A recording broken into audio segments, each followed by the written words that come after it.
এখন শোনা যাচ্ছে?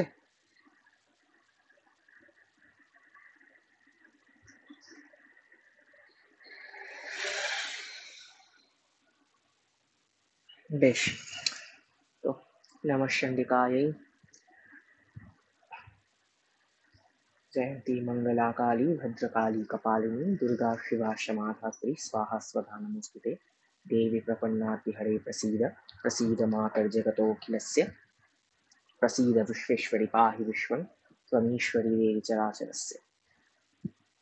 আজকে আমাদের চণ্ডী অধ্যয়নের অন্তিম দিন। আজকে আমরা সেই ২০টি অধ্যায় পড়ব এবং সেখানে যে ৭০টি মন্ত্র সেগুলি পড়ব। শেষে অর্গলা স্তোত্র পড়ার ইচ্ছা আছে। আচ্ছা, তার আগে শ্রী শ্রী চণ্ডীর পরিচয় ও উদ্ভব এই শীর্ষক যে যে প্রবন্ধটি আছে, প্রবন্ধই বলবো আমি, বা উক্তি আছে, এটি লিখেছেন শ্রী অশোক কুমার বন্দ্যোপাধ্যায়। অশোক কুমার বন্দ্যোপাধ্যায়ের যে ব্যাখ্যাকৃত যে চণ্ডী, সেইখানে তিনি বলছেন। তো শ্রী শ্রী চণ্ডী উৎস সম্পর্কে মার্কণ্ডেয় পুরাণে ভগবান ব্যাসদেব একটি আখ্যান দিয়েছেন। আখ্যানটি হলো, পূর্বে ভগবান ব্যাসদেবের শিষ্য জৈমিনী সরঙ্গ সহ বেদাধ্যয়নের পর মহাভারত পাঠ করে কয়েকটি বিষয় সন্দিগ্ধ হয়েছিলেন। সেই সকল সন্দেহ ভঞ্জনের জন্য বেদব্যাসের অবকাশ না থাকায় মহামুনি মার্কণ্ডেয়র নিকট গিয়ে জিজ্ঞাসা করেন, হে ভগবান, বিষ্ণু কেন নররূপ জন্মগ্রহণ করলেন? কেন পঞ্চপাণ্ডবের ভার্যা একা দ্রৌপদী হয়েছিলেন? কেন ভগবান রাম ব্রহ্মহত্যার প্রায়শ্চিত্ত রূপে নানা তীর্থ পর্যটন করেছিলেন? এবং কেন দ্রৌপদীর প্রতিবিন্ধ্যাধি পঞ্চপুত্র শ্রীকৃষ্ণকে প্রভুরূপে পেয়েও অবিবাহিত অবস্থাতে মৃত্যুমুখে পতিত হয়েছিল, অকাল মৃত্যু হয়েছিল কেন? মার্কণ্ডেয় তার প্রশ্ন শুনে বলেন, আমার এখন অবসর নাই, বিশেষত ক্রিয়াকাল উপস্থিত। ক্রিয়াকাল মানে তার সাধনাকাল উপস্থিত। অতএব তুমি বিন্ধ্যা চলে যাও, সেখানে পিঙ্গাক্ষ, বিরাট, সুপুত্র ও সুমুখ নামে 4টি পাখি আছে। তারা 4টি মুনিপুত্র, পিতৃশাপে পাখি হয়ে জন্মেছে। তপস্যা ও বেদাধ্যয়নের প্রভাবে তাদের পূর্বস্মৃতি হারিয়ে যায়নি এবং তারা মানুষের মতো কথা বলতে পারে। তাদের জিজ্ঞাসা করলে তোমার সকল সন্দেহ দূর হয়ে যাবে। মার্কণ্ডেয়ের নির্দেশ মতো জয়মিনী বিন্ধ্যাচলে গিয়ে ওই 4টি পাখির নিকট প্রশ্নগুলো জিজ্ঞাসা করেন। তারা সেই সমস্ত প্রশ্নের উত্তর দেওয়ার পর প্রসঙ্গক্রমে সৃষ্টি প্রকরণ সম্পর্কেও কিছু উপদেশ করেছিলেন। তাদের সেই উপদেশের উপদেশগুলোর মধ্যে সেই কল্পের ব্যাপারে বলছিলেন যে 43 লক্ষ 20,000 বছরে সত্য ত্রেতা দাপর কলি 4 যুগ হয়। এই 4 যুগে দেবতাদের এক যুগ, এক দৈব যুগ হয়। এরূপ 1000 দৈব যুগই এক একটি সৃষ্টির পরিমাণ কাল। প্রত্যেক সৃষ্টিতে 14 জন করে সৃষ্টির অধিপতি বা মনু হন। সুতরাং এক মনুর কাল 71 চতুর্যুগের কিছু বেশি। ওই সকল মনুর অধিকার কালকে মন্বন্তর বলে। স্বয়ম্ভুব, স্বরচিষ, উত্তম মনু, তামস মনু, রৈবত মনু, চাক্ষুষ মনু, वैवस्वत मनु, सावर्णी मनु, दक्ष सावर्णी, ব্রহ্ম সাবর্ণী, রুদ্র সাবর্ণী, ধর্ম সাবর্ণী। ত্রয়োদশ হচ্ছে রৌচ্য মনু এবং চতুর্দশ মনু হচ্ছে ভৌত্য মনু। এখন সপ্তম মন্বন্তর চলছে, আমরা জানি। অষ্টাবিংশতি কলিযুগ চলছে। এই কলির অবসানে অষ্টাবিংশ যুগ শেষ হবে। এইভাবে আরো 43টা চতুর্যুগ শেষ হলে সপ্তম মনু বৈবস্বতের অধিকার শেষ হবে, অষ্টম মনু সাবর্ণীর অধিকার শুরু হবে। সেই সাবর্ণী কে ছিলেন? পূর্বজন্মে সুরথ রাজা ছিলেন। দেবী তাকে কৃপা করে কি করেছেন? এই যে নিষ্কণ্টক রাজ্য নয়, সমগ্র এই যে ব্রহ্মাণ্ড, এর এর রাজা করেছেন। এই যে সৃষ্টির অধিপতি বা মনু করেছেন তাকে। শুধুমাত্র আগে সগররা এই আমাদের সুরথ রাজা কি ছিল না, শশাগরা পৃথিবীর অধীশ্বর ছিল। শুধু পৃথিবীর, ভূলোকের মধ্যে শুধু পৃথিবীর অধীশ্বর ছিল, সমগ্র ভূলোকেরও নয়, শুধু পৃথিবীর অধীশ্বর। তারপরে শুধু রাজ্য চলে গেল। আর মাতা চণ্ডীর আশীর্বাদে সে কি পেল? সে জন্মান্তরে সমগ্র ব্রহ্মাণ্ডের রাজত্ব পেয়ে গেল। আচ্ছা, তো এখন তিনি তার তার তার- তার পিতামাতা কে ছিলেন? মানে যখন সাবর্ণী হয়ে জন্মাচ্ছেন তখন তার পিতা হচ্ছেন সূর্যদেব, সূর্যদেবের পুত্র হিসেবে জন্মেছিলেন। আর তার মাতা হচ্ছেন ছায়া, মানে শনি, শনিদেবের মাতা যিনি, তিনি তারও মাতা। বলা হচ্ছে যে আহ মহামায়ার আরাধনা তার কৃপায় সূর্যের পুত্ররূপে সূর্যপত্নী সবর্ণার গর্ভে। অ্যাকচুয়ালি আমরা জানি যে দেবী সংজ্ঞা বিশ্বকর্মার পুত্রী।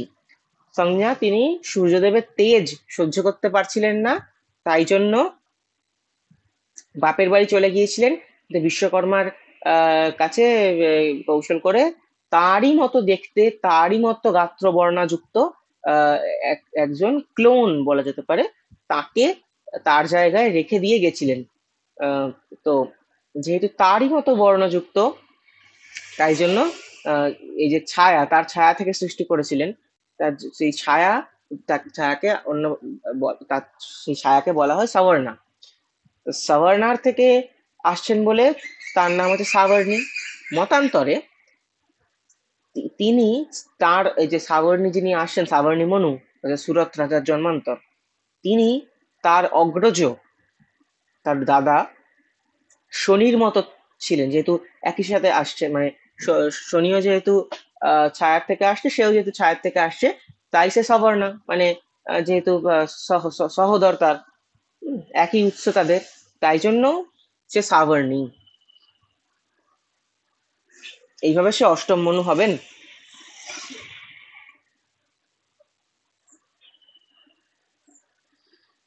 আর এর আগেও আমরা বলেছি যে চণ্ডীর শ্লোক সংখ্যা হচ্ছে 578টি। চণ্ডী সপ্তশতী নয়, চণ্ডী 578টি শ্লোক, মানে মুখ্যত সপ্তশতী নয়, কিন্তু কাত্যায়নী তন্ত্রে বলা হয়েছে যে अष्टसप्तत्युत्तराणां श्लोकानां शतपञ्चकं प्रोक्तं सप्तशती स्तोत्रं तत् सप्तशतसङ्ख्यया विभज्य जुहुयात् मन्त्रम् इति कात्यायनी মতম। যে সপ্তশতী স্তোত্র নামে খ্যাত, সপ্তশতী স্তোত্র নামে খ্যাত চণ্ডীতে 578টি শ্লোক আছে। এই শ্লোকগুলিকে এভাবে ভাগ করা যাবে না, মানে 578কে 700 করে ভাগ করে পাঠ করা এরকম নিয়ম নেই। কিন্তু যখন হোম করা হবে, সপ্তশতী যাগ করা হবে 700 মন্ত্রে, তখন ভাগ করে চণ্ডী হোম করতে হবে। এটাই কাত্যায়নী তন্ত্রের মত। ঠিক আছে?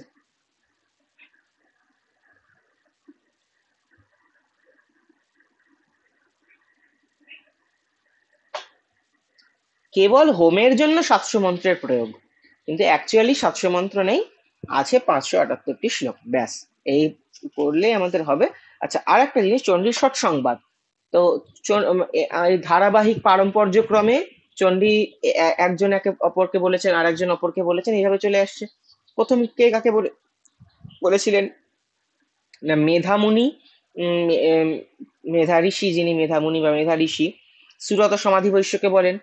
তারপর সেই কথা মার্কণ্ডেয় মুনি সশিষ্য ভাগুরিকে বলেন, ভাগুরি, গয় হস্যু রয় হস্যি, ভাগুরি। পরে সেই কথাই এই যে পাখিরা, এই যে 4জন মুনিপুত্র, এই যে পিঙ্গাক্ষ, বিরাট, সুপুত্র, সুমুখ নামে মুনিপুত্র, তারা জৈমিনীকে বলেছিলেন। এইভাবে দেবী মাহাত্ম্য ষট সংবাদ নামে পরিচিত। আর আমরা আগে বলেছি মার্কণ্ড পুরাণের 81 অধ্যায় থেকে 93 অধ্যায় পর্যন্ত 13টি অধ্যায় দেবী মাহাত্ম্য নামে স্বীকৃত। এইভাবে ব্যাস। চণ্ডীর অনেক চণ্ডী পাঠের ফলাফল আছে। সঠিকভাবে যদি কেউ ফল চায়, তাহলে সেইভাবে পেতে হবে, মানে সেইভাবে করতে হবে। কারণ অনেক যেহেতু কি হয়েছিল, চণ্ডী পাঠ করে অনেক ব্যক্তি যারা যোগ্য নয়, তারা বড় বড় সিদ্ধি লাভ করতে থাকে, অনেক অনেক শক্তি পেয়ে যায়, অনেক কিছু পেয়ে যেতে থাকে। তো মহাদেব কি করেন, মহাদেব এই যে চণ্ডী গ্রন্থটিকে অভিশপ্ত করে দেন, তাকে কিলবদ্ধ করে দেন। তাকে কিলবদ্ধ করে দেন মানে তার শক্তিটাকে, আহ, যেমন আমাদের দরজায় খিল থাকে না, খিল, সেরকম খিল দিয়ে দেন। এখন সেই খিল খুলতে হবে, দিয়ে চণ্ডীপাঠ করলে তবে তার ফল পাওয়া যাবে। যদি কেউ খিলটা না খোলে তাহলে কি দরজা দিয়ে বেরোনো যায়? সেরকমই যতই ধাক্কাধাক্কি করা হোক, সেই জন্য খিল না খুলে বা কিলক উৎকিলন না করে চণ্ডীপাঠ করলে তার ফল পাওয়া যায় না। অবশ্যই দেবীর নাম করবে সে, চণ্ডীতে বারবার দেবীর নাম আছে, তার ফল সে নিশ্চয়ই পাবে। কিন্তু চণ্ডী গ্রন্থটি মিস্টিরিয়াস গ্রন্থ বেশ, তন্ত্রের সাথে বললাম না প্রচুর লিঙ্ক আছে। তো সেইটা যদি কেউ অবশ্যই ঠিক মতো করে না করা হয় তাহলে সে যতটা শক্তি সে রিভিল করার কথা ততটা রিভিল করতে পারে না। তো এর জন্য কি করতে হয়, এর জন্য এই তিনটে যে স্তব আছে, অর্থাৎ অর্গলা স্তোত্র, দেবী কবচ আর কিলক স্তব। আগে কবচ, দেন অর্গলা, দেন কিলক, এই তিনটে পড়তে হয় প্রথমে। দিয়ে তারপরে চণ্ডীপোতা, আরো অনেক বিধি আছে, নবান্ন মন্ত্র জপ করতে হয়, সেটি দীক্ষা, সেটি শাক্ত দীক্ষার ব্যাপার, সেটি তন্ত্রে গুরুর কাছ থেকে পেতে হয়। নবান্ন মন্ত্র খুব শক্তিশালী, নবান্ন মন্ত্র। তারপরে লাস্টে সিদ্ধকুঞ্জিকা পাঠ আছে, অনেক কিছু ব্যাপার আছে, সেই সব করতে করতে তার সাথে তো বাকি ন্যাস ট্যাস আদি আছেই, বিরাট একটা ব্যাপার। দিয়ে তারপরে মাঝখানে চণ্ডীপাঠ করতে হয়, দেবী সূক্ত পাঠ করতে হয়, অনেক কিছু আছে। তো সেই প্রথমে অর্গল মানে হচ্ছে খিল, অর্গলা স্তোত্র, সেই খিল যে আমি এটা পড়ে নি। যেমন ঘরের দ্বার অর্গলাবদ্ধ হলে যথেচ্ছভাবে কেউ ঘরে প্রবেশ করতে পারে না, সেইরূপ দেবী মাহাত্ম্য পাঠের পূর্বে অর্গল স্তোত্র পাঠ করলে আর বাহ্য বিষয়ে হৃদয়কে বহির্মুখ করতে ভূমিতে প্রবেশ করতে পারে না। বিক্ষিপ্ত চিত্ত ব্যক্তির পক্ষে মাতৃতত্ত্বে প্রবেশ করা দুরূহ। তাই পরম কারণিক পূর্বাচার্যগণ চিত্তবৃত্তিগুলিকে মাতৃমুখী করার জন্য অর্গলা স্তোত্র পাঠের বিধান করেছেন। মন্ত্র চৈতন্য না হলে স্তোত্রটির পাঠের ফল পাওয়া যায় না। এই স্তোত্র প্রথমেই জয় শব্দ উচ্চারণ করে মন্ত্র চৈতন্য ঘটিয়ে চিত্তবৃত্তিকে মাতৃমুখী করার উদ্যোগ নেওয়া হয়েছে। এখানে তাই মন্ত্রের শেষার্ধে আছে রূপং দেহি, জয়ং দেহি, যশো দেহি, দিশো দেহি। এর অর্থ অধিকারী হিসেবে ভিন্ন ভিন্ন হবে, তবে আধ্যাত্মিক অর্থটি হচ্ছে মা, জগৎময় তোমার রূপটি আমায় দেখতে দাও, সাধন সমরে আমার জয় দাও, আমাকে সাধন সমরে জয় লাভের যশ দাও, আমার কাম ক্রোধাদি রিপুদের বধ করো। কিলক স্তব, কিলকের অর্থের অর্থ হচ্ছে অভীষ্ট সিদ্ধির প্রতিবন্ধক, সাধারণ কথায় সাপ। গায়ত্রী প্রভৃতি যেমন সাপোদ্ধার মন্ত্র আছে, হ্যাঁ গায়ত্রীরও সাপোদ্ধার আছে। গায়ত্রীও যখন যখন যে মানে জপ করতে থাকেন ব্রহ্মা, বশিষ্ঠ এবং বিশ্বামিত্র মুনি, তারা বহু বছর ধরে জপ করার পরও গায়ত্রী তাদেরকে সিদ্ধি দিচ্ছিল না, গায়ত্রী দেবী। তো তখন তারা তিনজন মিলেই তারা গায়ত্রীকে শাপ দেন। উম, তো দিয়ে তারপরে তারা প্রসন্ন হলে পুনরায় বলেন যে শাপোদ্ধার মন্ত্র পড়তে হবে, শাপোদ্ধার মন্ত্র পড়ে দেন গায়ত্রী জপ করলে গায়ত্রীর ফল হয়, শাপোদ্ধার না করে গায়ত্রী জপ করলে তার কোনো ফল হয় না। তেমনই চণ্ডী পাঠের ক্ষেত্রেও আগে শাপোদ্ধার করতে হয় কিলক স্তব দ্বারা। এই তিনটেই পরপর করতে হয়, আগে কবচ, দেন অর্গলা, দেন কিলক। হুম। তো মহাদেবের শাপোদ্ধার মন্ত্র আহ এভাবে করতে হয়। আর দেবী কবচ আছে, কবচ মানে হচ্ছে অঙ্গত্রাণ, শত্রুদের রক্ষা করা। হ্যাঁ, তো উম পূর্বেই প্রথমেই আগে দেবী নামাবলী দিয়ে নিজের সর্বাঙ্গ আবৃত করে নিতে হয়, তাহলে আর কোনো বিঘ্ন সাধন সমরে নিরস্ত ও পরাস্ত করতে পারে না।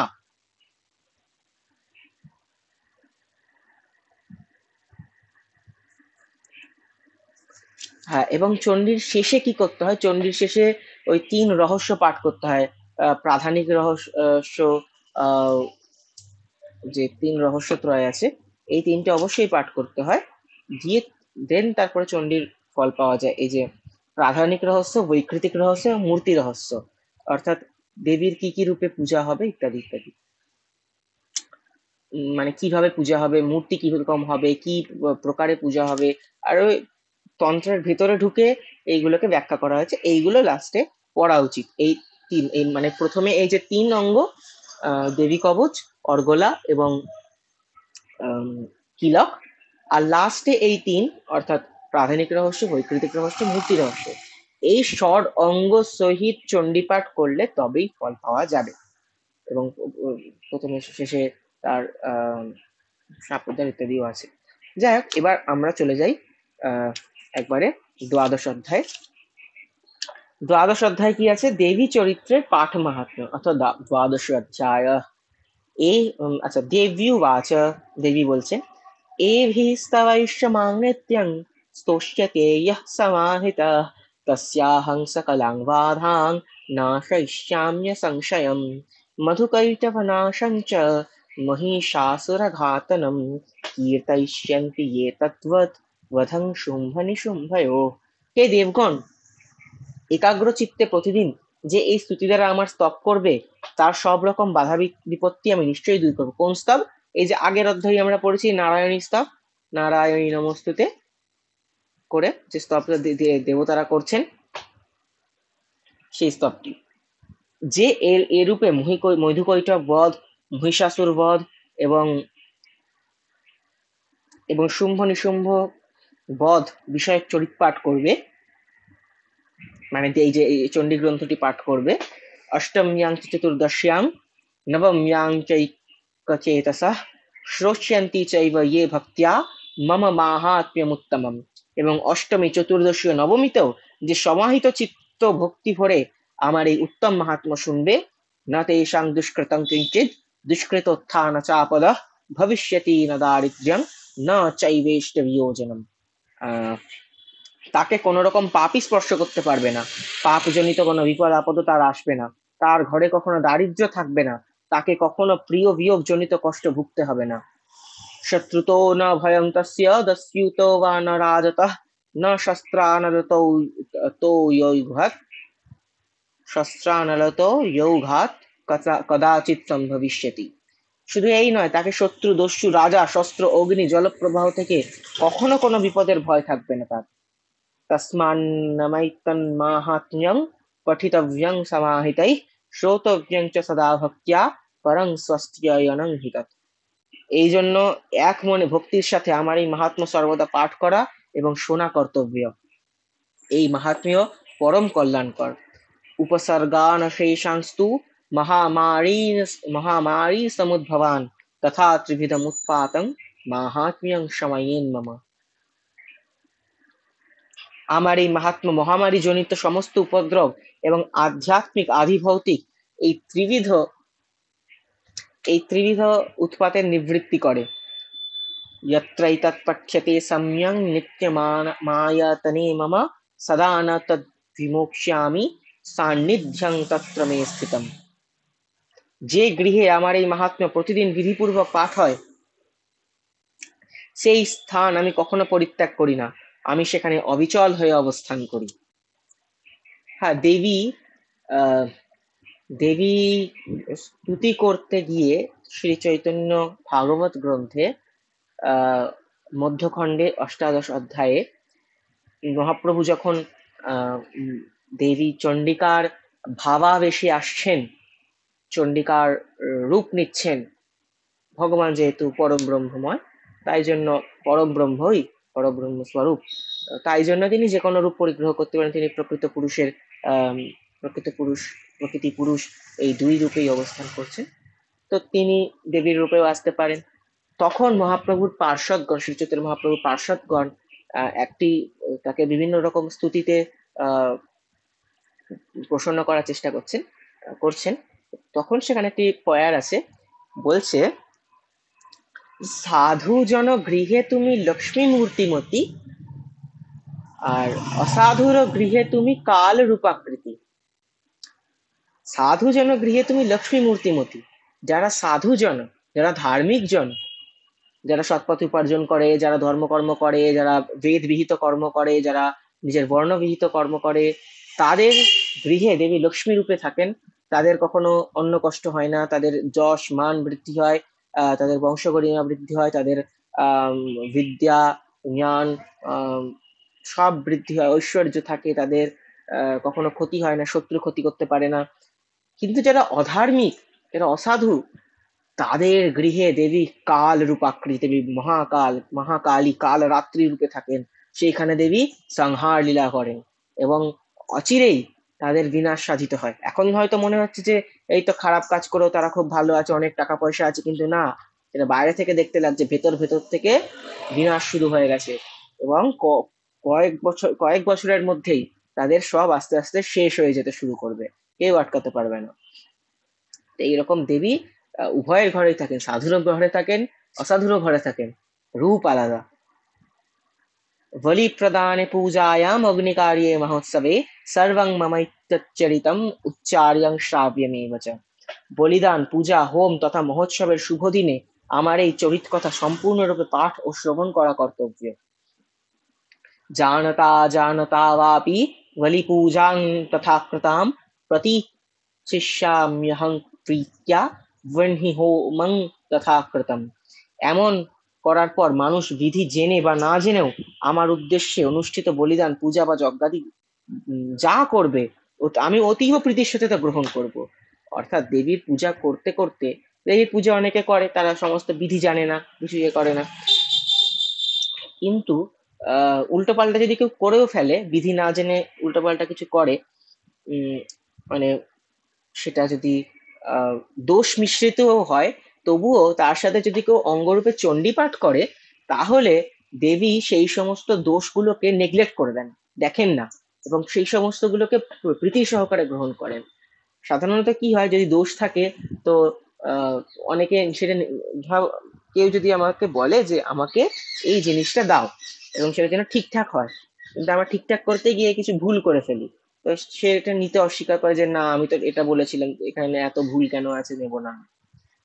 দেবী অনেক কৃপা করেন, তাই জন্যই আজকের দিনে এই যে ব্রাহ্মণরা যাতে সদাচারীও নয়, তারা প্যান্ডেলের বাইরে এসে খৈনি ডলছে, তারপরে গিয়ে আবার পুজোয় বসে যাচ্ছে। এইরকম কদাচারী ব্রাহ্মণদের থেকে দেবী পূজা নেন, এটা দেবীর, এটা কৃপা ছাড়া আর কিছু নয়। তাদের তাদের মন্ত্রবল নয়, তাদের যোগ্যতায় নয় যে তারা দেবীকে প্রসন্ন করতে পারছে। দেবী মাতৃ স্নেহে তাদের পূজা নিচ্ছেন। না হলে আজকে আজকে দেবী পুরাণে যে সংকল্প আছে দুর্গাপুজোর, ওখানে বলছে যে আমার এই এত পুত্র, আহ, আমার সংসারে সমস্ত আহ যশ, শ্রী, মান, ঐশ্বর্য, আহ খাদ্যাভাব না থাকে, মানে সেই 12 রকমের জিনিসপত্র বলে দিয়েছে সংকল্পে। এখন যে ব্রাহ্মণ যে ব্রাহ্মণ এইভাবে সংকল্প করতে পারে, সে তো আগে নিজের জন্য করবে, তাহলে তার কি অভাব থাকবে যে সে, তাকে এরকম বারবার পুজো, এদিক ওদিক প্যান্ডেলে পুজো করে বেড়াতে হবে? তার তো কোনো অভাবই থাকবে না। তাহলে সে যদি তাহলে সে নিজের জন্য আগে করুক। তাহলে সে অন্যের জন্য সংকল্প করে, সে কি, তাহলে অন্যেরা কি পাবে তাতে? কিন্তু তাও তো পায় কিছু না কিছু, তো কেউ না কেউ তো ফল পায় দেবীর পূজা করে। কিভাবে পায়? কারণ দেবী সেগুলোকে গ্রেস মার্কস দিয়ে পাস করিয়ে দেন, এইটা হচ্ছে কথা। যে দেখছে ফেল করেছে, তাকে গ্রেস মার্কস দিয়ে পাস করিয়ে দেন, জাস্ট টায় পাস করিয়ে দেন। কিন্তু এমন নয় যে সে খুব ভালো ফল করেছে। দেবীর কৃপা যে গ্রেস মার্কস দিয়ে পাস করিয়ে দেন, কিছু না কিছু ফল দিয়ে দেন, এমনি দিয়ে দেন, কিন্তু তাদের ক্ষমতা নেই যে তারা প্রাপ্ত করে নিতে পারে, এরকম ক্ষমতা নেই। দেবী প্রীতির সাথে সাথে গ্রহণ করেন। তারপরে কি বলছে, শরৎকালে মহাপূজা ক্রিয়তে ইয়া চ বার্ষিকী তস্যাং মমৈতন মাহাত্ম্যং শ্রুত্বা ভক্তি সমন্বিতা। শরৎকালে যে বার্ষিক মহাপূজা অনুষ্ঠিত হয়, সেই সময় আমার এই মাহাত্ম্য যে ভক্তি সহকারে শ্রবণ করে, সেই মানুষ আমার কৃপায় সকল বিপদ আপদ থেকে মুক্ত হয় এবং ধন ও ধান্য পুত্রাদি লাভ করে, এতে বিন্দুমাত্র সন্দেহ নেই। আমরা সকলে শুনছি সেগুলো, মহালয়া থেকে শুরু করে আমরা শুনছি। আজকে দেবী মাহাত্ম্য, আমাদের অন্তিম দিন, আমরা মহালয়া থেকে শুরু করে আজকে অব্দি শুনছি। তো এখানেও দেবী বলছেন যে শরৎকালে যে বার্ষিক মহাপূজা অনুষ্ঠিত হয়, সেই সময় আমার এই মাহাত্ম্য যে ভক্তি সহকারে শ্রবণ করে, সেই মানুষ আমার কৃপায় সকল বিপদ আপদ থেকে মুক্ত হয়, ধন ধান্য পুত্রাদি লাভ করে, এতে বিন্দুমাত্র সন্দেহ নেই। তো আমরা যারা শুনছি সকলে মন দিয়ে ভক্তি ভরে যারা শ্রবণ করছি, তাদের নিশ্চয়ই সেই ফল হবে।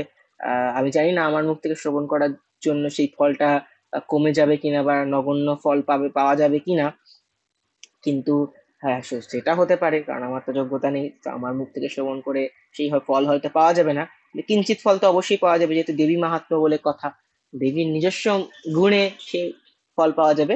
তবে আমার থেকে শোনার জন্য হয়তো সেই পুরোটা ফল পাওয়া যাবে না, অল্প পাওয়া যাবে, সেটা দেবী মাহাত্ম্যের নিজের গুণে, সেটা আমার গুণে নয়। দেখ, এবার হচ্ছে আহ सर्वबाधा विनिर्मुक्तो धनधान्य सुतान्वित मनुष्य मत प्रसादेन ভবিষ্যতি না সংশয়। এই মন্ত্রেও হোম হয়ে থাকে, এই মন্ত্রেও অনেক হোম হয়ে থাকে, যাদের বাড়ি সস্তায়ন কার্য হয় বা যারা বাড়িতে কল্যাণ চায়, তারা এই এই মন্ত্রে হোম করিয়ে থাকেন অনেক, আমি দেখেছি কিছু জায়গায়। সর্ববাধা বিনির্মুক্ত মানে মানুষের কল্যাণের জন্য হোমটা হয়ে থাকে। সর্ববাধা বিনির্মুক্ত, সমস্ত বাধা মানে মুক্ত হোক।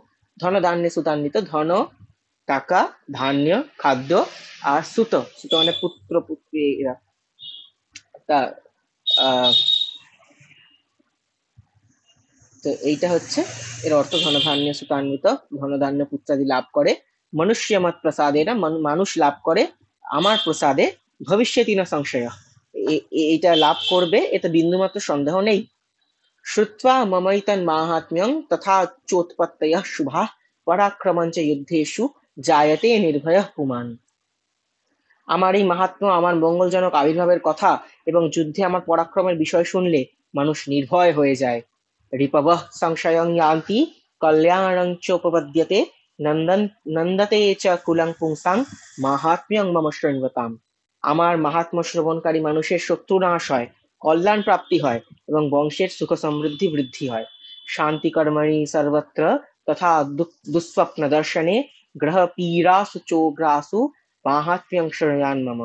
সকল প্রকার শান্তি কর্মে, দুঃস্বপ্ন দর্শনে, ভয়ঙ্কর গ্রহ পীড়ার সময় মানে কোনো ক্রূর গ্রহ কষ্ট দিলে, হয়তো মঙ্গলের দশায় সে কষ্ট পাচ্ছে, শনির দশা, রাহুর দশা, কেতুর দশা, এরকম সে কষ্ট পাচ্ছে, তো এই মাহাত্ম্য শ্রবণ করা কর্তব্য তখন। উপসর্গাঃ সমং ইয়ান্তি গ্রহ পীড়াশ্চ দারুণা দুঃস্বপ্নঞ্চ নভির্দৃষ্টং সুস্বপ্নমুপজায়তে। তো এই মাহাত্ম্য পাঠ বা শ্রবণ করলে সকল আপদ বিপদ ও ভয়ানক গ্রহপীড়া শান্তি হয় এবং মনুষ্য কর্তৃক দৃষ্ট দুঃস্বপ্ন সুস্বপ্নে পরিণত হয়। বালগ্রহাভিভূতানাং বালানাং শান্তিকারকম সংঘাত ভেদে চ নৃণাং মৈত্রীকরণমুত্তমম। তো আহ, বাল্যগ্রহ দ্বারা পীড়িত বালকদের পক্ষে এই মাহাত্ম্য শান্তিকারক এবং মানুষদের সমষ্টিতে বিচ্ছেদ সৃষ্টি হলে এটি ভালোভাবে মিত্রতা সৃষ্টি করা। অনেক সময় হয় যে পরিবারে পরিবারে মানে নিজের পরিবারেই দুই ভাইয়ের মধ্যে দুই অংশ হয়ে যায়, বিচ্ছেদ হয়ে যায়, হাঁড়ি আলাদা হয়ে যায় ইত্যাদি। তো সেগুলো আমরা কখনোই কামনা করি না, আমরা চাই যে সব মানুষ সমাজবদ্ধ একসাথে থাকতে চাই। বা কখনো কখনো ছেলেদের মধ্যে জায়গা নিয়ে ইত্যাদি ইত্যাদি হয়। তখন যদি কেউ যে যেই ছেলে চায় যে আহ, আমাদের সমস্ত ফ্যামিলি একসাথে থাকুক, সে যদি দেবী মাহাত্ম্য অনুষ্ঠান করায় বা নিজে সে যদি যোগ্য থাকে, সে পাঠ করতে পারে, তাহলে কি হয়, তাহলে সেটি ভালোভাবে মিত্রতা সৃষ্টি করায়। দুর্বৃত্তানামশেষাণাং বলহানিকরং পদম পরম রক্ষোভূত পিশাচানাং পঠনাদেব নাশনম।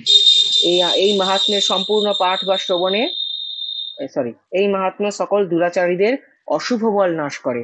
শুধুমাত্র পাঠ করলেই রাক্ষস, ভূত ও পিশাচগণ দূর হয়ে যায়। সর্বং মমৈতদ মাহাত্ম্যং মম সন্নিধিকারকম পশু পুষ্পার্ঘ ধূপৈশ্চ গন্ধদীপৈস্তথোত্তমৈঃ। আমার এই মাহাত্ম্যের সম্পূর্ণ পাঠ বা শ্রবণে পাঠক বা শ্রোতা আমার সান্নিধ্য লাভ করে। পশু, পুষ্প, অর্ঘ্য, ধূপ, দীপ, গন্ধাদি উত্তম উপচারে পূজা করলে, ব্রাহ্মণ ভোজনাদি করালে, যাগ যজ্ঞাদি ক্রিয়াকর্ম, প্রতিদিন অভিষেক, নানা প্রকার অন্যান্য ভোজ্য, বিপ্রাণাং ভোজনৈর্হোমৈ প্रोक्षणीयैरहर्निशम् अन्यश्च विविधैर्भोगैः प्रदानैर्वत्सरेण या। ইত্যাদি অর্পণ এবং দান ইত্যাদি দ্বারা কি प्रीतिर्मे क्रियते सास्मिन् सकृत् सुचरिते श्रुते श्रुतं हरति पापानि तथा आरोग्यं प्रयच्छति ইত্যাদি দ্বারা 1 বছর পূজা করলে আমি যতটা সন্তুষ্ট হই, এই মাহাত্ম্য একবার শুনলে আমি সে প্রীতি লাভ করি। তো বলছে যদি কারোর অনেক টাকা পয়সা থাকে, সামর্থ্য থাকে, সে কি করবে? সে পশু, পুষ্প, অর্ঘ্য, ধূপ, দীপ, গন্ধাদি উপচারে প্রতিদিন পূজা করছে। সারা বছর 365 দিন সে পূজা, 360 দিন তিথি অনুসারে 360 দিন সে পূজা করছে এবং ব্রাহ্মণ ভোজনাদি করাচ্ছে, প্রতিদিন ব্রাহ্মণ ভোজন করাচ্ছে, প্রতিদিন যাগযজ্ঞ করছে, প্রতিদিন অভিষেক করছে, নানা প্রকার অন্যান্য ভোজ্য ইত্যাদি অর্পণ করছে দেবীকে। সারা বছর যদি কেউ এরকম করে, তবুও দেবী ততটা সন্তুষ্ট হন না যতটা একবার এই চণ্ডী গ্রন্থ পাঠ করলে দেবী সে প্রীতি লাভ করেন। এই মাহাত্ম্য শ্রবণে পাপ নাশ এবং আরোগ্য প্রাপ্তি হয়। রক্ষাং করোতি ভূতেভ্যো জন্মনাং কীর্তনং মম যুদ্ধেষু চরিতং যন্মে দুষ্টদৈত্য নিবর্হণম। আমার এই আবির্ভাব প্রসঙ্গ কীর্তন সমস্ত ভূত প্রেতাদির হাত থেকে রক্ষা করে এবং আমার যুদ্ধচরিত দুষ্ট দৈত্যদের সংহার করে। তস্মিन् শ্রুতে বৈরিকৃতং ভয়ং পুংসাং ন জায়তে युष्माभिः स्तुतयो याश्च ব্রহ্মর্ষিভিঃ কৃতাঃ। এই মাহাত্ম্য শ্রবণ করলে মানুষের শত্রু ভয় থাকে না। হে দেবগণ, তোমরা এবং ব্রহ্মর্ষিগণ আমার যে স্তুতি করেছো, এটা কি? ব্রহ্মণা চ কৃতাস্তাস্তু প্রয়চ্ছন্তি শুভাং মতিম অরণ্যে প্রান্তরে বাপি দাবাগ্নি পরিবারিতঃ। এবং ব্রহ্মা যে স্তুতি করেছেন সেই যখন আমরা এই তন্ত্রোক্ত রাত্রি সূক্ত পড়লাম, দেবীকে যখন জাগাচ্ছেন ব্রহ্মা, সেই মধুকৈটব বধের আগে ব্রহ্মা যে স্তুতি করেছেন, তন্ত্রোক্ত রাত্রি সূক্ত বলা হয় এটাকে। এসবই কল্যাণময়ী বুদ্ধি প্রদান করে। বনে, আকাশে অথবা দাবানলে পরিবেষ্টিত হলে দস্যুভির্বা বৃতঃ শূন্যে গৃহীতো বাপি শত্রুভিঃ সিংহব্যাঘ্রানুয়াতো বা বনে বা বনহস্তিভিঃ রাজ্ঞা ক্রুদ্ধেন চাজ্ঞপ্তো বধ্यो বন্ধগতোऽপি বা আঘূর্ণিতো বাতেন স্থিতঃ পোতে মহার্ণবে।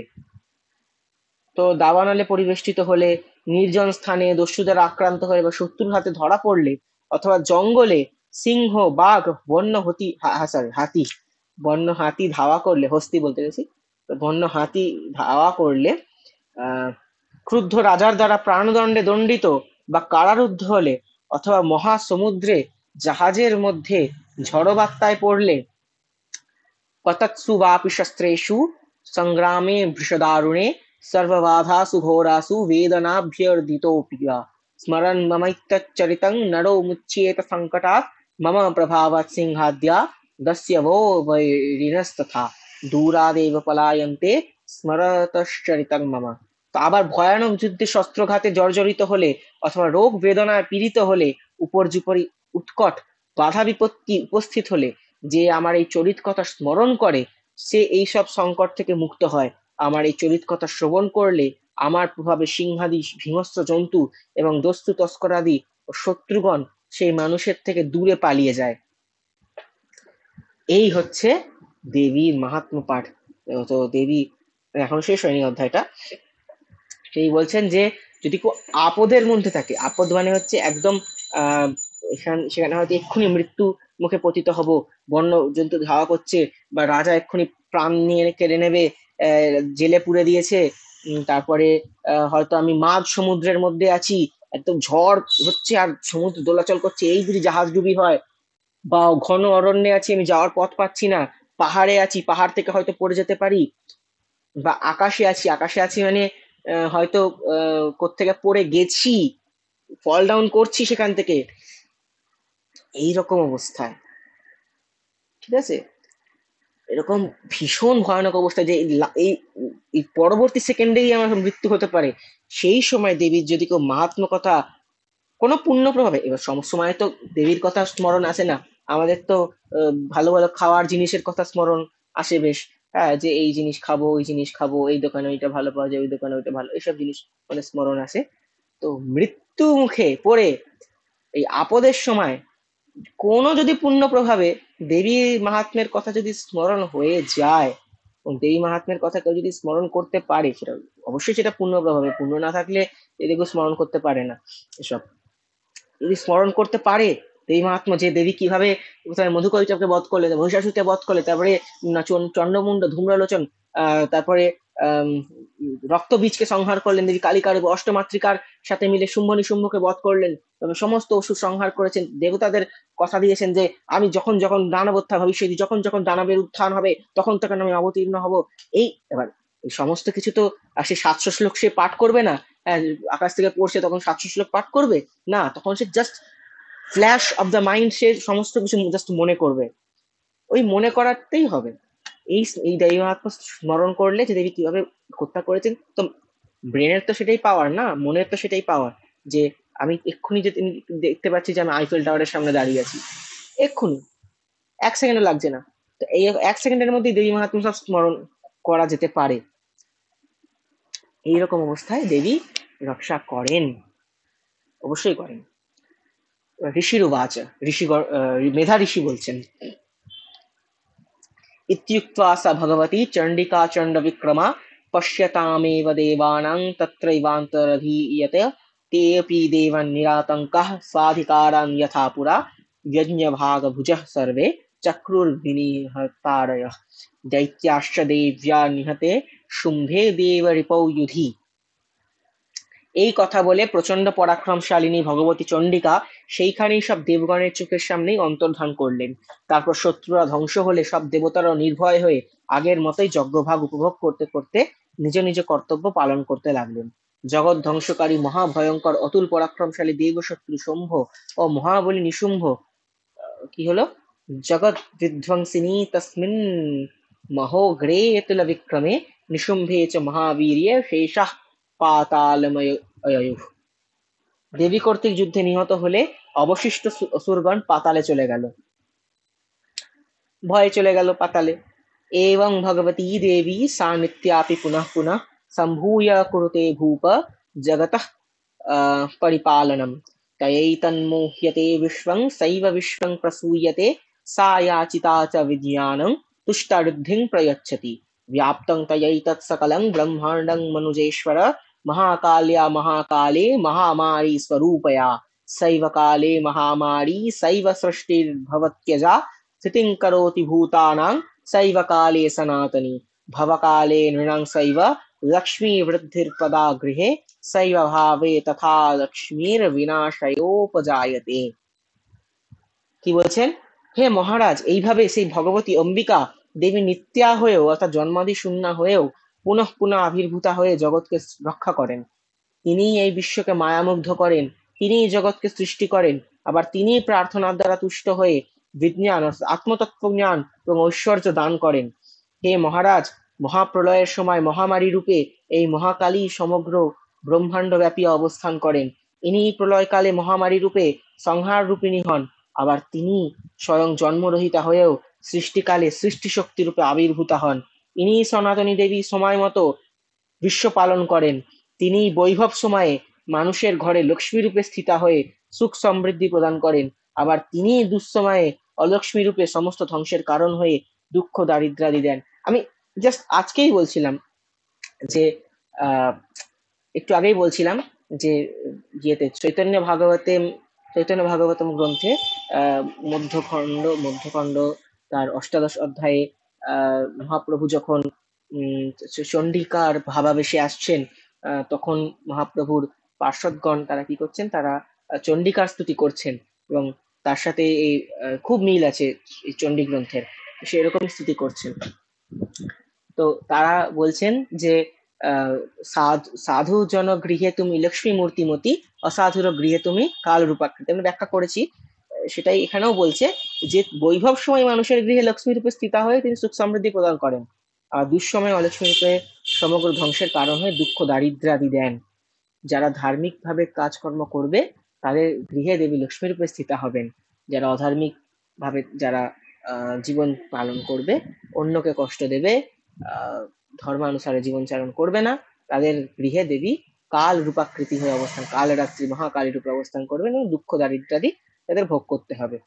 स्तुता संपूजिता पुष्पैर् धूपगन्धादिभिस्तथा ददाति वित्तं पुत्रांश्च मतिं धर्मे गतिं शुभाम् इति श्रीमार्कण्डेय पुराणे सावर्णिके मन्वन्तरे देवी महात्म्ये फलस्तुतेर नाम द्वादश अध्याय। গন্ধ পুষ্প ধূপ দীপাদি উপচারে পূজা করে দেবীর স্তুতি করলে মানে এগুলো হচ্ছে পঞ্চোপচার, গন্ধ পুষ্প ধূপ দীপ নৈবেদ্য, এই পাঁচটাকে একসাথে বলে পঞ্চোপচার। এছাড়া দশোপচার আছে, তার সাথে যুক্ত হবে হচ্ছে আমাদের পাদ্য, অর্ঘ্য, আচমনীয়, স্নানীয়, এইগুলো যুক্ত হলে দশোপচার হবে। আর একটা কি আছে, দশোপচার হবে। তারপরে ষোড়শোপচার আছে, সেইখানে দেবী সেখানে আসন, স্বাগত, বন্দন, তারপরে বস্ত্র যুক্ত হবে, রাগ দ্রব্য আসবে, সেটা বিভিন্ন উপচারে দেবীর পূজা করা যেতে পারে। এইখানে বলছে যে পঞ্চোপচারে অন্তত পঞ্চোপচারে স্তুতি করলে তিনি ধনপুত্রাদি শ্রদ্ধাযুক্ত ধর্মবুদ্ধি উত্তম গতি প্রদান করেন। এইভাবে আমাদের দেবী মাহাত্ম্যের দ্বাদশ অধ্যায় শেষ হচ্ছে। 671টি শ্লোক শেষ হলো, আর 29টি শ্লোক। লাস্ট অধ্যায় চলে এসছি আমরা। अत्र त्रयोदश অধ্যায়। সুরত আর বৈশ্যকে দেবীর বরদান, এই বরদান করছেন। ঋষির উবাচ, মেধা ঋষি বলছেন, एतत्ते कथितं भूप देवी माहात्म्यमुत्तमम् एवं प्रभाव सा देवी ययेदं धार्यते जगत् विद्या तथैव क्रियते भगवद्विष्णुमायया तया त्वमेष वैश्यश्च तथैवान्ये विवेकिनः मोह्यन्ते मोहिताश्चैव मोहमेष्यन्ति चापरे कामुपैहि महाराज शरणं परमेश्वरीम्। হে মহারাজ সুরথ, তোমাকে উত্তম দেবী মাহাত্ম্য বললাম। যিনি এই নিখিল বিশ্ব ধারণ করে রয়েছেন, তিনি সেই দেবীর প্রভাব এইরকমই। তিনি বিদ্যা, জ্ঞান, তত্ত্বজ্ঞান সৃষ্টি করেন। ভগবান বিষ্ণুর মায়া স্বরূপা সেই ভগবতী দ্বারাই তুমি, এই বৈশ্য এবং অন্যান্য বিবেকাভিমানী পণ্ডিতেরা মহাচ্ছন্ন হয়ে থাকে, মোহিত হয়েছে এবং ভবিষ্যতেও মোহিত হবে। হে মহারাজ, তুমি সেই পরমেশ্বরেরই শরণাগত হও। আরাধিতা সৈব নৃণাং ভোগ স্বর্গাপবর্গদা। আরাধনা করলে তিনিই মানুষকে ইহলোকে ভোগ, পরলোকে স্বর্গ তথা মোক্ষ প্রদান করে থাকেন। মার্কণ্ডেয় উবাচ, ইতি তস্য বচঃ শ্রুত্বা সুরতঃ স নরাধিপः প্রণিপত্য মহাভাগং তম ঋষিং সংশ্রিতভৃতং নির্বিণ্ণোতি মমত্বেন রাজ্যাপহरणेन च जगाम सद्यस्तपसे स च वैश्यो महामुने सन्दर्शनार्थम् अम्बाया नदी पुलिन संस्थितः स च वैश्यस्तपस्तेपे देवी सूक्तं परं जपन् तौ तस्मिन् पुलिने देव्याः कृत्वा मूर्तिं महीमयीम् अर्हणां च कृतस्तस्याः पुष्पधूपाग्नितर्पणैः निराहारो यताहारो तन्मनस्कौ समाहितौ। হে ক্রৌষ্টুকি মানে মার্কণ্ডেয় মুনি ভাগুরিকে বলছেন। তো ভাগুরি বা ক্রৌষ্টুকি একই নাম, মানে মানে আলাদা নাম, একই ব্যক্তি, ক্রৌষ্টুকি বা ভাগুরি। তো মেধা ঋষির এই উপদেশ শুনে রাজা সুরথ কঠোর তপস্যা পরায়ণ সেই মহর্ষিকে প্রণাম করলেন। তিনি পুত্রমিত্র কলত্রাদিতে অত্যধিক মমতা এবং শত্রু কর্তৃক রাজ্যাপহরণে অতীব দুঃখিত ছিলেন। হে মহামুনে, এর ফলে বৈরাগ্যবান হয়ে সেই রাজা ও সমাধি বৈশ্য তপস্যা করতে চলে গেলেন এবং জগদম্বাকে দর্শন লালসায় নদী তীরে অবস্থান করে তপস্যায় বসলেন। সেই বৈশ্য সর্বশ্রেষ্ঠ দেবী সূক্ত জপ করতে করতে তপস্যায় প্রবৃত্ত হলেন।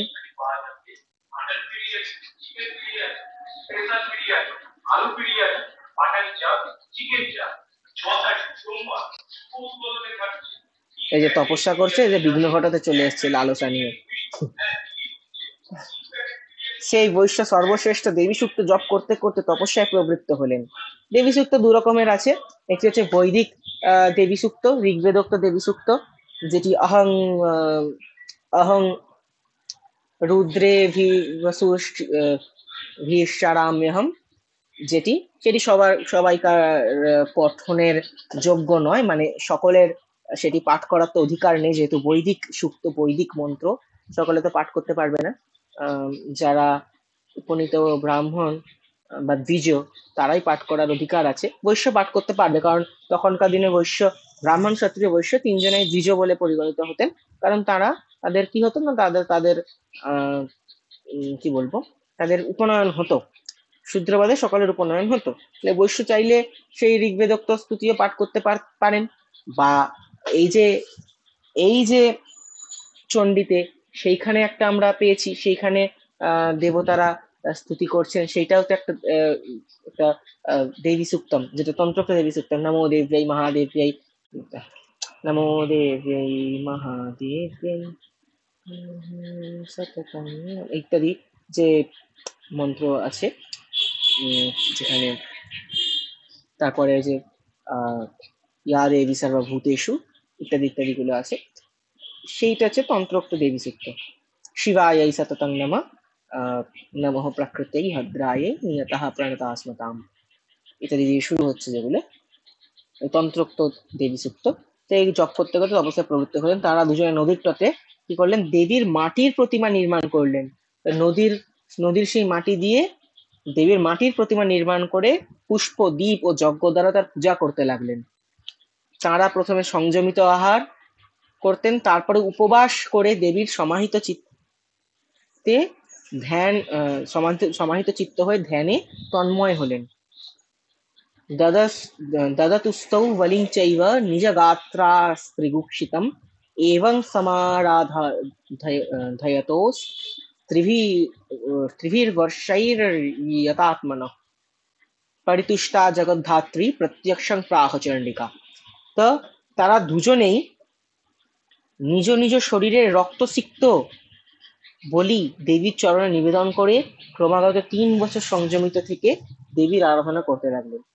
এই যে রক্তসিক্ত বলি মানে নিজের গাত্র থেকে কেটে রক্ত দিয়ে দেবীকে প্রসন্ন করা, এইটাও বিধান আছে, এটা কালিকা পুরাণে বিধান আছে। তবে বলা আছে ব্রাহ্মণের নিজ গাত্র গাত্র আহ থেকে রক্ত বের করে দেওয়া উচিত নয়, না ব্রাহ্মণ নরবলি দেওয়া উচিত, না নিজের গা থেকে কেটে রক্ত দেওয়া উচিত, কারণ দেবী সেটা পছন্দ করেন না। ব্রাহ্মণদের একটা বিশেষ স্থান আছে, কিন্তু দেবী পছন্দ করেন না। তার ব্রাহ্মণ তারা সাধারণ বলি দিতে পারে, কিন্তু তারা নিজের গা থেকে রক্ত কেটে দেওয়া এটা পছন্দ করে না। কিন্তু যেহেতু এই ক্ষত্রিয় আর বৈশ্য ছিল, ওই জন্য তারা দিতে পারেন, কারণ তাদের বিহিত আছে, জন্য তারা নিজের রক্ত দিয়ে কি করলেন, পশু কুষ্মান্ডাদি সেই বলিতে মিশিয়ে দিয়েছিলেন, সেই রক্তটা কেটে। শুধুমাত্র রক্ত দিয়েছেন এমন নয়, রক্তসিক্ত পশু কুষ্মান্ডাদি বলি,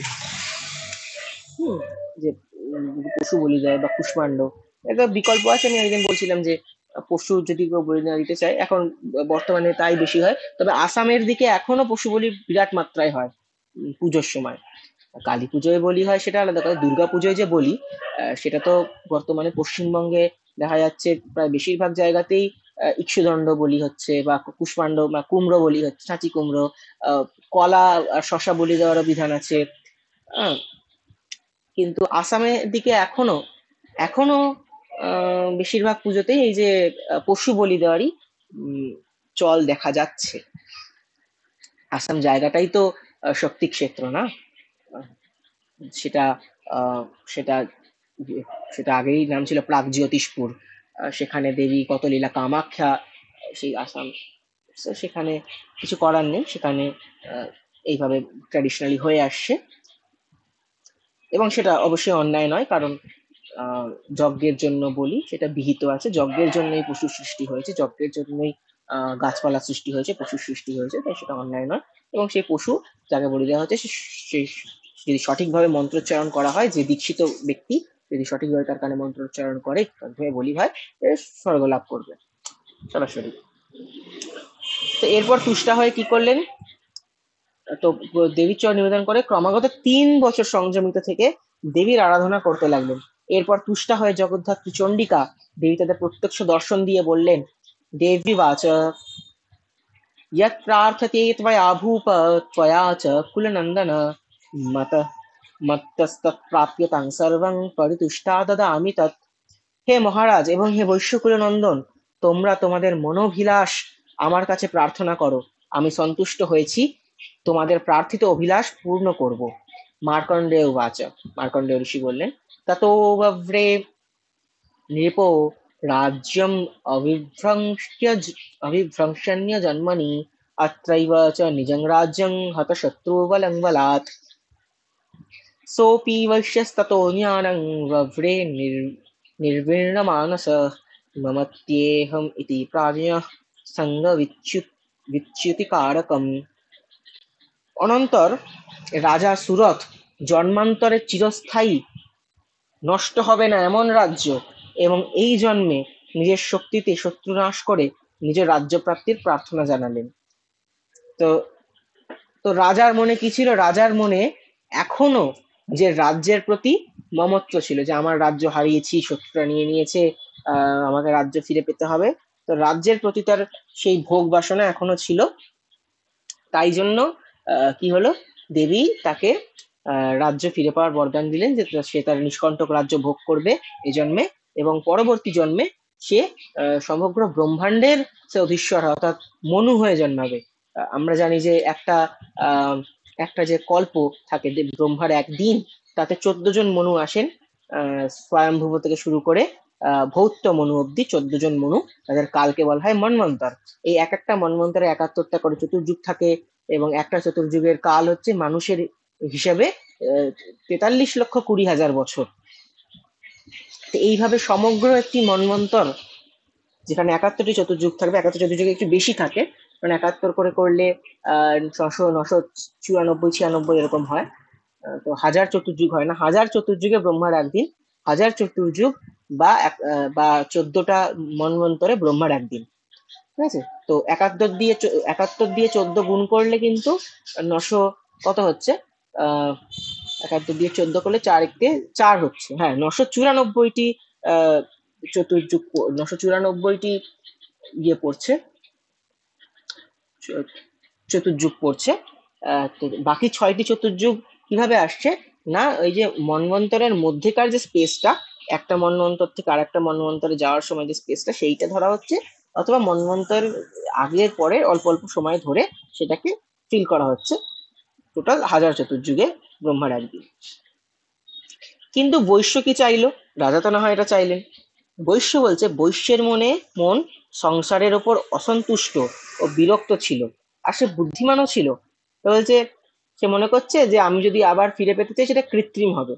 বউ ছেলে তাড়িয়ে দিয়েছে, আত্মীয়রা সমস্ত ধন আমার আত্মসাৎ করে নিয়েছে, এখন যদি আমি দেবীর কাছে চাই যে তাদের ভালোবাসা যেন ফিরে পাই, ধন সম্পত্তি যেন ফিরে পাই, সেটা কৃত্রিম হবে। তো তাদের মনে তো আগে থেকেই তার প্রতি ভালোবাসা ছিল না, বা সেই টান ছিল না, তাহলে তাকে তাড়িয়ে দিত না, তার টাকা পয়সা নিয়ে তাকে তাড়িয়ে দিত না। তাহলে যদি সে চায়ও, তাহলে সেটা কৃত্রিম হবে না, তাদের মনে তো নিজে থেকে সেটা আসবে না। তাই বৈশ্য আর সংসারে ফিরে যেতে চায়নি, আর সে বুদ্ধিমানও ছিল। সে কি চাইলো? সে ওই সময় মমতা, মমতা মানে সেই মমতা নন, মমতা মানে হচ্ছে মমত্ব বা মোহ জাতীয়। মম মানে হচ্ছে আমার, মমতা, আমিত্ব, অহংকার, অহংয়ের ভাব, যে আমার এবং আমি, এইটা আমার, ওইটা আমার, সেইটা আমার, আমার গাড়ি, আমার বাড়ি, আমার সেই, আমার ওই, এবং আমি আমি আমি আমি আমি আমি এই, আমি ওই, আমি সেই, এই রকম অভিমান যাতে নাশ হয় এমন তত্ত্বজ্ঞান প্রার্থনা করলেন। দেবী বাচা, দেবী বলছেন, स्वल्पैर्रहोभिर्नृपते स्वं राज्यं प्राप्स्यते भवान् हत्वा रिपूनस्खलितं तव तत्र भविष्यति मृतश्च भूयः सम्प्राप्य जन्मदेवाद्विवस्वतः सावर्णिको नाम मनुर्भवान् भुवि भविष्यति वैश्यवर्य त्वया यश्च वरोऽस्मत्तो हि वाञ्छितः तं प्रयच्छामि संसिद्ध्यै तव ज्ञानं भविष्यति। হে ভূপ, ভূপ মানে ভূম পালয়তি ইয়া স ভূপ, মানে ভূমিকে যে পালন করে সে হচ্ছে ভূপ অর্থাৎ রাজা। তুমি অল্প দিনের মধ্যে শত্রু নাশ করে নিজের রাজ্য ফিরে পাবে। দেবী বললেন, তোমার হৃত রাজ্য স্থির থাকবে। তারপর মৃত্যুর পর তুমি বিবস্বান সূর্যের অংশ জন্ম নিয়ে এই পৃথিবীতে সাবর্ণিক মনু নামে বিখ্যাত হবে। হে বৈশ্য শ্রেষ্ঠ, তুমিও আমার কাছে অভিলষিত যে বর চেয়েছো সেই বর দিচ্ছি। তোমার মুক্তি লাভের উপযোগী তত্ত্বজ্ঞান লাভ হবে।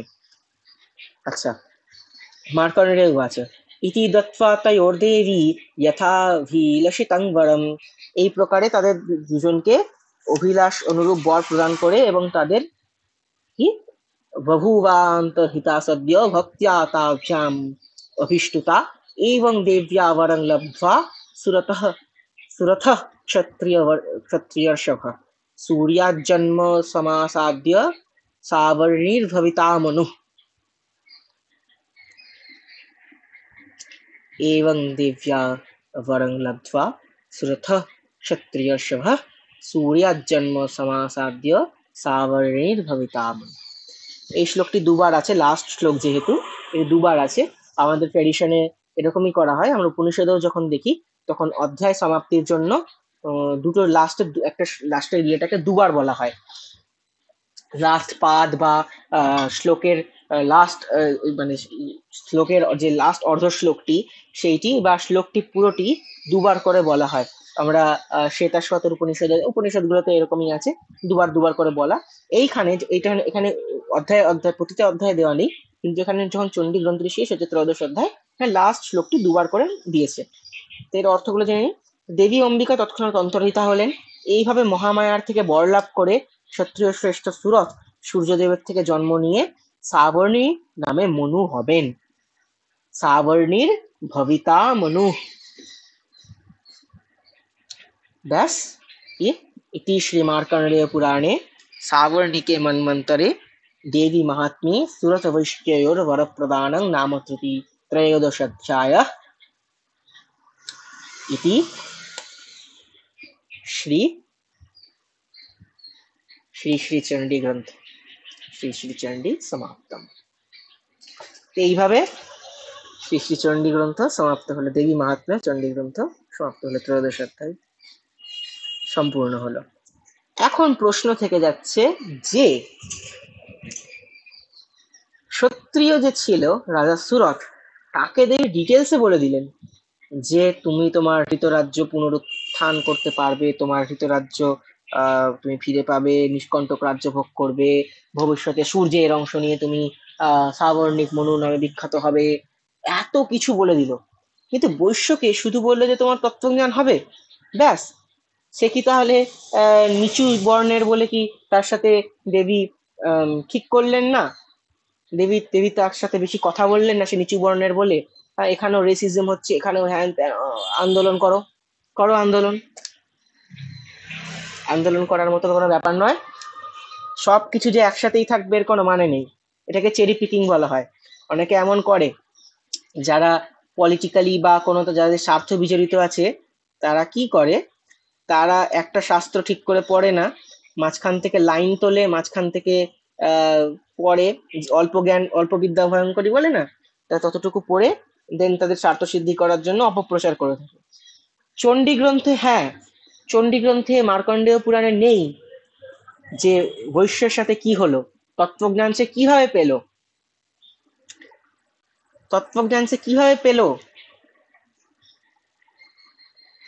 সেটা নেই।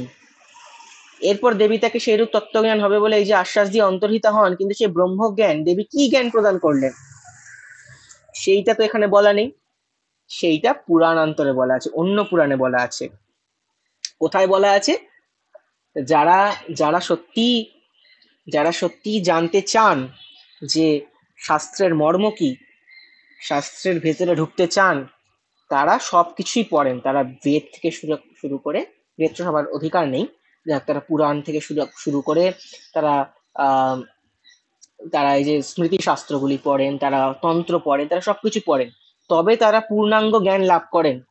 এই যে বলি, যে আজকে কেউ বলতেই পারে যে বলি হওয়া যথার্থ নয়, হ্যান ত্যান, কিন্তু কালিকা পুরাণে বলি বর্ণনা আছে, মহাভারতে বলির বর্ণনা আছে, মীমাংসা দর্শনে বলির বর্ণনা আছে। সেটা বিয়ে দিতে সেটা সেটা হচ্ছে চাইল্ডিশ ভাবে বলা যাবে না যে বলি নয়, তাই না? তো দেবী তো সেই সন্দেহ দূর হয়। সেই রকম অন্য পুরাণে কোথায় বলা আছে দেখি, ব্রহ্মবৈবর্ত পুরাণের সিকুয়েল আছে, কিভাবে ব্রহ্মজ্ঞান হবে বৈশ্যের, কিভাবে সে সাধনা করে মোক্ষ লাভ করবে।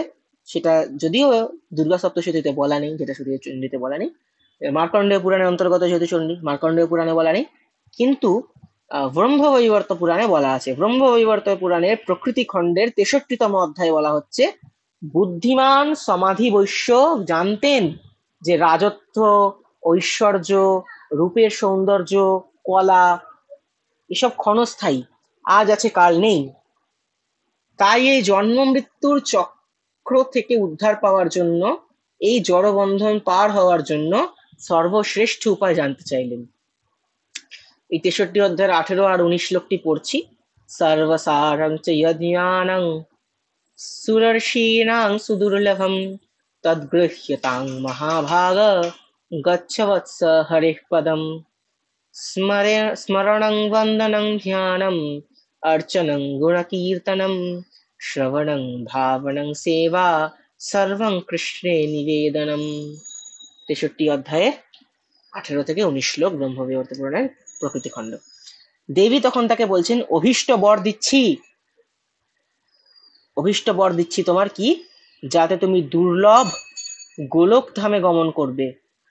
শ্লোকটির অনুবাদ কি, সর্বশ্রেষ্ঠ যে জ্ঞান দেবর্ষিদেরা অতি দুর্লভ, হে সৌভাগ্যবান পুরুষ, সেই জ্ঞান দিচ্ছি। হে বৎস, পরমেশ্বর ভগবান বিষ্ণুর পদে, হরেহ পদম বলছে, হরেহ পদম, হরি, হরি থেকে হরে মানে ষষ্ঠীতে, হরির পদে গমন করো, অর্থাৎ ভগবানের ধামে গমন করো। ভগবানের নববিধা ভক্তি, যথা শ্রবণ, কীর্তন, স্মরণ, বন্দন, অর্চন, দাস্য, সখ্য আর কৃষ্ণে আত্মনিবেদন, এই ভক্তিমূলক কর্মগুলি সাধন করো। এর দ্বারাই যম যাতনার নিবৃত্তি হবে, তুমি মুক্তি পাবে। দেবী আরো বলছেন, এই 66 অধ্যায়েরই পরবর্তী কিছু শ্লোক পরে বলছেন, অর্থাৎ 19, এটা 18-19 হলো। এরপর 33 নম্বর শ্লোকে গিয়ে বলছেন যে মহাবিষ্ণুর রোমকূপ হতে অসংখ্য ব্রহ্মাণ্ড সৃষ্টি হয়, সেই বিরাট পুরুষ পরমাত্মা শ্রীকৃষ্ণের অংশের অংশ। আচ্ছা, এসব বলা নেই, অংশের অংশ ফংশ এসব বলা নেই। তুমি সেই সর্বসিদ্ধিদাতা পরাৎপর ভগবানের সুখে ভজন করো, কারণ ঈশ্বর ভিন্ন, সকলেই নশ্বর জানবে, তাই তাকে আরাধনা করো এবং শ্রী হরির যে দাস্যপ্রদ কৃষ্ণ, এই 2 অক্ষরের নাম গ্রহণ করো। দেবী তাকে নাম জপ করতে উপদেশ দিয়েছেন ব্রহ্মবৈবর্ত পুরাণে। আর দুষ্কর পুষ্কর তীর্থে এই কৃষ্ণ নাম 10 লক্ষ বার জপ করো। দেবী তাকে বলছেন যে রাজস্থানে যে পুষ্কর তীর্থ, সেইখানে যাও, সেইখানে গিয়ে এই কৃষ্ণ নাম 10 লক্ষ বার জপ করো, এতে তোমার মন্ত্র সিদ্ধি হবে। অর্থাৎ দেবী দুর্গা স্বয়ং সমাধি বৈশ্যের কি হচ্ছেন, মন্ত্রগুরু হচ্ছেন, দীক্ষাগুরু হচ্ছেন। দেবী স্বয়ং দীক্ষাগুরু হচ্ছেন, তাকে দীক্ষা দিচ্ছেন, মন্ত্র দিচ্ছেন। সেটা পুরাণে, ব্রহ্মবৈবর্ত পুরাণে বলা আছে। এরপর আমরা দেখছি সে তাই করেছে, সমাধি বৈশ্য, সে গোলকে গমন করছে।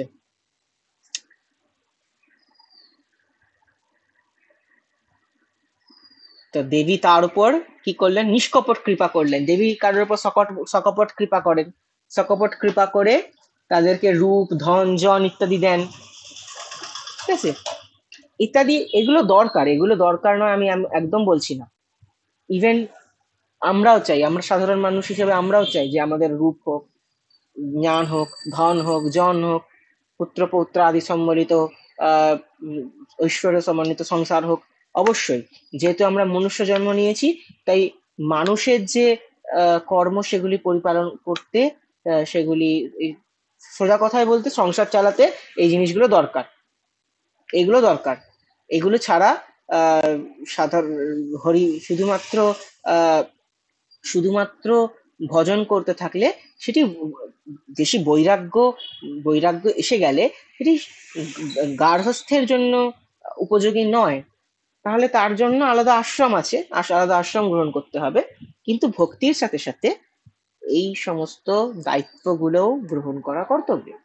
তাই জন্য সেইগুলি প্রয়োজন, সেগুলি দরকার আছে জীবনে, সেইগুলি অবশ্যই চাওয়া দরকার। দেবী আমাদের মাতা, তো মাতা পিতার কাছে কিছু চাইলে দেবেন না এমন নয়, বা সেটা অপরাধও নয়। এই চাওয়া যেতেই পারে। কার কাছে চাইবো আমরা? ভগবানের কাছে চাইতে পারি, ভগবান সকলের পিতা, দেবী আমাদের মাতা, আমরা তার কাছে চাইতেই পারি। অপরের থেকে না চেয়ে, অন্য হীন মানুষদের কাছে না চেয়ে আমরা দেবীর কাছে চাইতে পারি, দেবী কোনো না কোনো উপায়ে পাইয়ে দেবেন। তো সেই ভাবই আমাদের রাখা উচিত সবসময়। এইগুলোকে মায়া মায়া মায়া মায়া মায়া মায়া করে কানের কাছে কান ঝালাপালা না করাই ভালো। অনেকে আছেন যারা আমার শুধু মায়া মায়া মায়া, এগুলো মায়া, সেই মায়া ওই মায়া, কিন্তু তারাই আবার হাতে 20,000 টাকার ঘড়ি আর হাতে 30,000 টাকার ফোন, 50,000 টাকার ফোন নিয়ে তারা ঘুরে বেড়াচ্ছে। তো এইরকম না করে আমরা বরং অনেস্ট থাকি যে হ্যাঁ, আমার সংসার পালনের জন্য আমি যেহেতু মানুষটিকে জন্মগ্রহণ করেছি, আমার এই এই প্যারামিটার্স গুলো দরকার। আমাকে দেখতে ভালোও লাগতে হবে, আমার টাকা পয়সাও থাকতে হবে, আমার পুত্র পৌত্রী সমন্বিত সংসারও থাকতে হবে, আমার খেতে পড়তেও হবে, আমার এগুলো দরকার। তো আমি এগুলো দেবীর থেকেই চাইবো, এবং তার সাথে আমি তত্ত্বজ্ঞানও চাইবো। তার সাথে আমি চাইবো যে আমার শাস্ত্রের মতই হোক, আমার ধর্মের মতই হোক, আমার ভক্তি হোক, আমি যেন ধর্মপথে থাকতে পারি, আমি যেন ভক্তি করতে পারি, এগুলো আমি করতে পারি। অর্থাৎ অর্থাৎ লৌকিক, পারত্রিক, ঐহলৌকিক, পারলৌকিক উভয় জিনিসই আমি চাইবো, উভয় জ্ঞানই আমি চাইবো, উভয় দিকই আমি চাইবো। কারণ উপনিষদে বলা হচ্ছে যে এই যে পরাবিদ্যা এবং অপরাবিদ্যা, অপরাবিদ্যা মানে হচ্ছে এই যে ম্যাথ, সায়েন্স, এই সাহিত্য, ইতিহাস, যা যা স্কুলে কলেজে আমরা পড়ি বা যা যা আমরা জ্ঞান নিচ্ছি, কাঠের কাজ থেকে শুরু করে বাইক চালানো অব্দি, সমস্ত এগুলো হচ্ছে আহ ঐহলৌকিক বিদ্যা বা অপরাবিদ্যা। এই অপরাবিদ্যা এবং পরাবিদ্যা অর্থাৎ ব্রহ্মজ্ঞান, ঔপনিষদিক জ্ঞান, বেদের জ্ঞান, শাস্ত্রের জ্ঞান, তত্ত্বজ্ঞান, এইগুলো যেগুলো পাচ্ছি আমরা, যেগুলো আমাদের পরবর্তীকালে মোক্ষের কারণ হবে, সেইগুলো, অর্থাৎ পরাবিদ্যা এবং অপরাবিদ্যা কি একটা কয়েনের দু সাইডের মতো। এই দুটো জ্ঞানই যে সম্যকভাবে লাভ করে, যার আছে এই দুটো জ্ঞানই যার আছে, সেই সার্থক পুরুষ।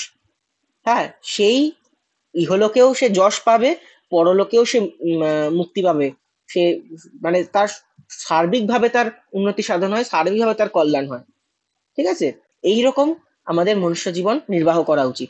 এই জীবনেও আমরা ভালো থাকবো, পরে মৃত্যুর পরও আমরা সঠিক গতি লাভ করতে পারবো, এই প্রকার। তবে এখানে দেবীর সকপট কৃপা বলতে কি, যারা শুধুমাত্র বলে যে আমার আহ, ঘর বাড়ি চাই, যানবাহন চাই, পুত্র সুখ ইত্যাদি চাই, কিন্তু তারা একদমই তারা পরকালের কথা ভাবে না, তাদের বলা হচ্ছে দেবী সকপট কৃপা করেন।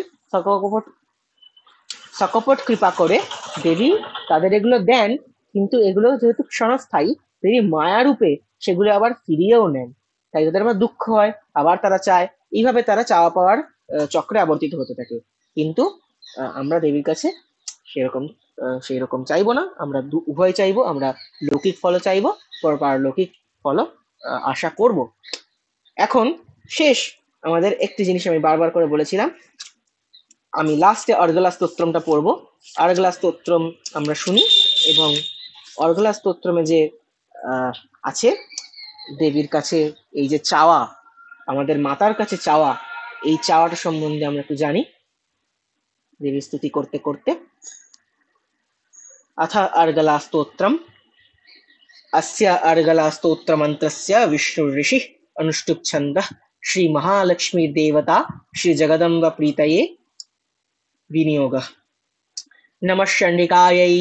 मार्कण्डेय उवाच जयन्ती मङ्गला काली भद्रकाली कपालिनी दुर्गा शिवा क्षमा धात्री स्वाहा स्वधा नमोऽस्तुते।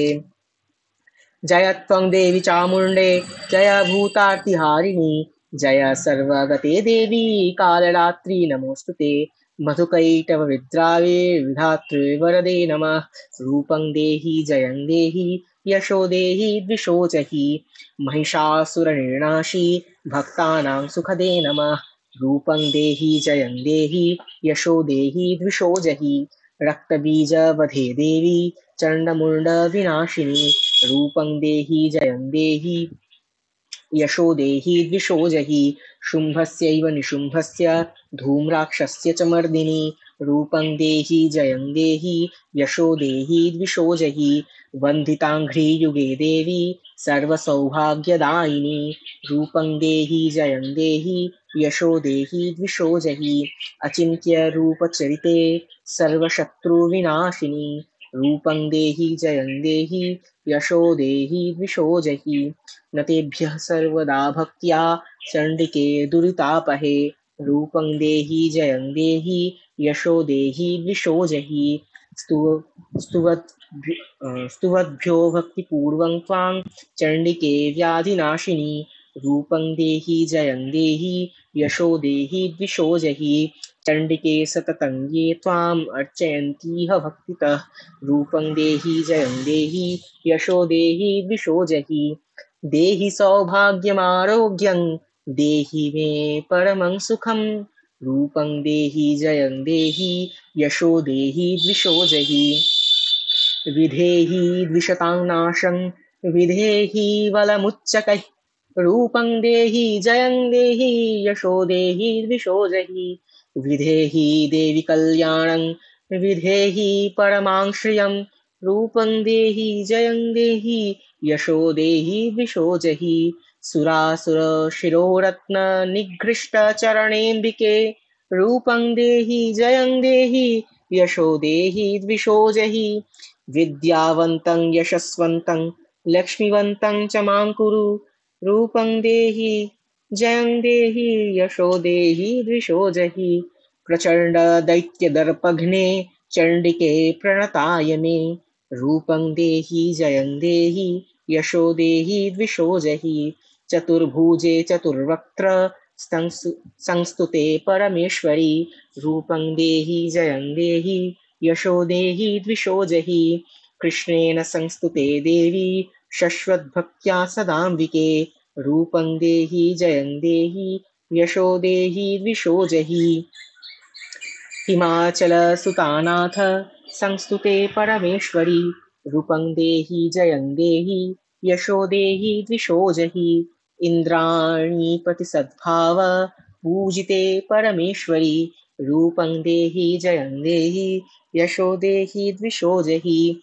देवी प्रचण्ड दोर्दण्ड दैत्यदर्प विनाशिनी रूपं देहि जयं देहि यशो देहि द्विषो जहि देवी भक्तजनोद्दाम दत्तानन्दोदयेऽम्बिके रूपं देहि जयं देहि यशो देहि द्विषो जहि पत्नीं मनोरमां देहि मनोवृत्तानुसारिणीं तारिणीं दुर्गसंसार सागरस्य कुलोद्भवाम् इदं स्तोत्रं पठित्वा तु महास्तोत्रं पठेन्नरः स तु सप्तशती संख्या वरमाप्नोति सम्पदाम् इति देव्या अर्गला স্তোত্রং সম্পূর্ণম।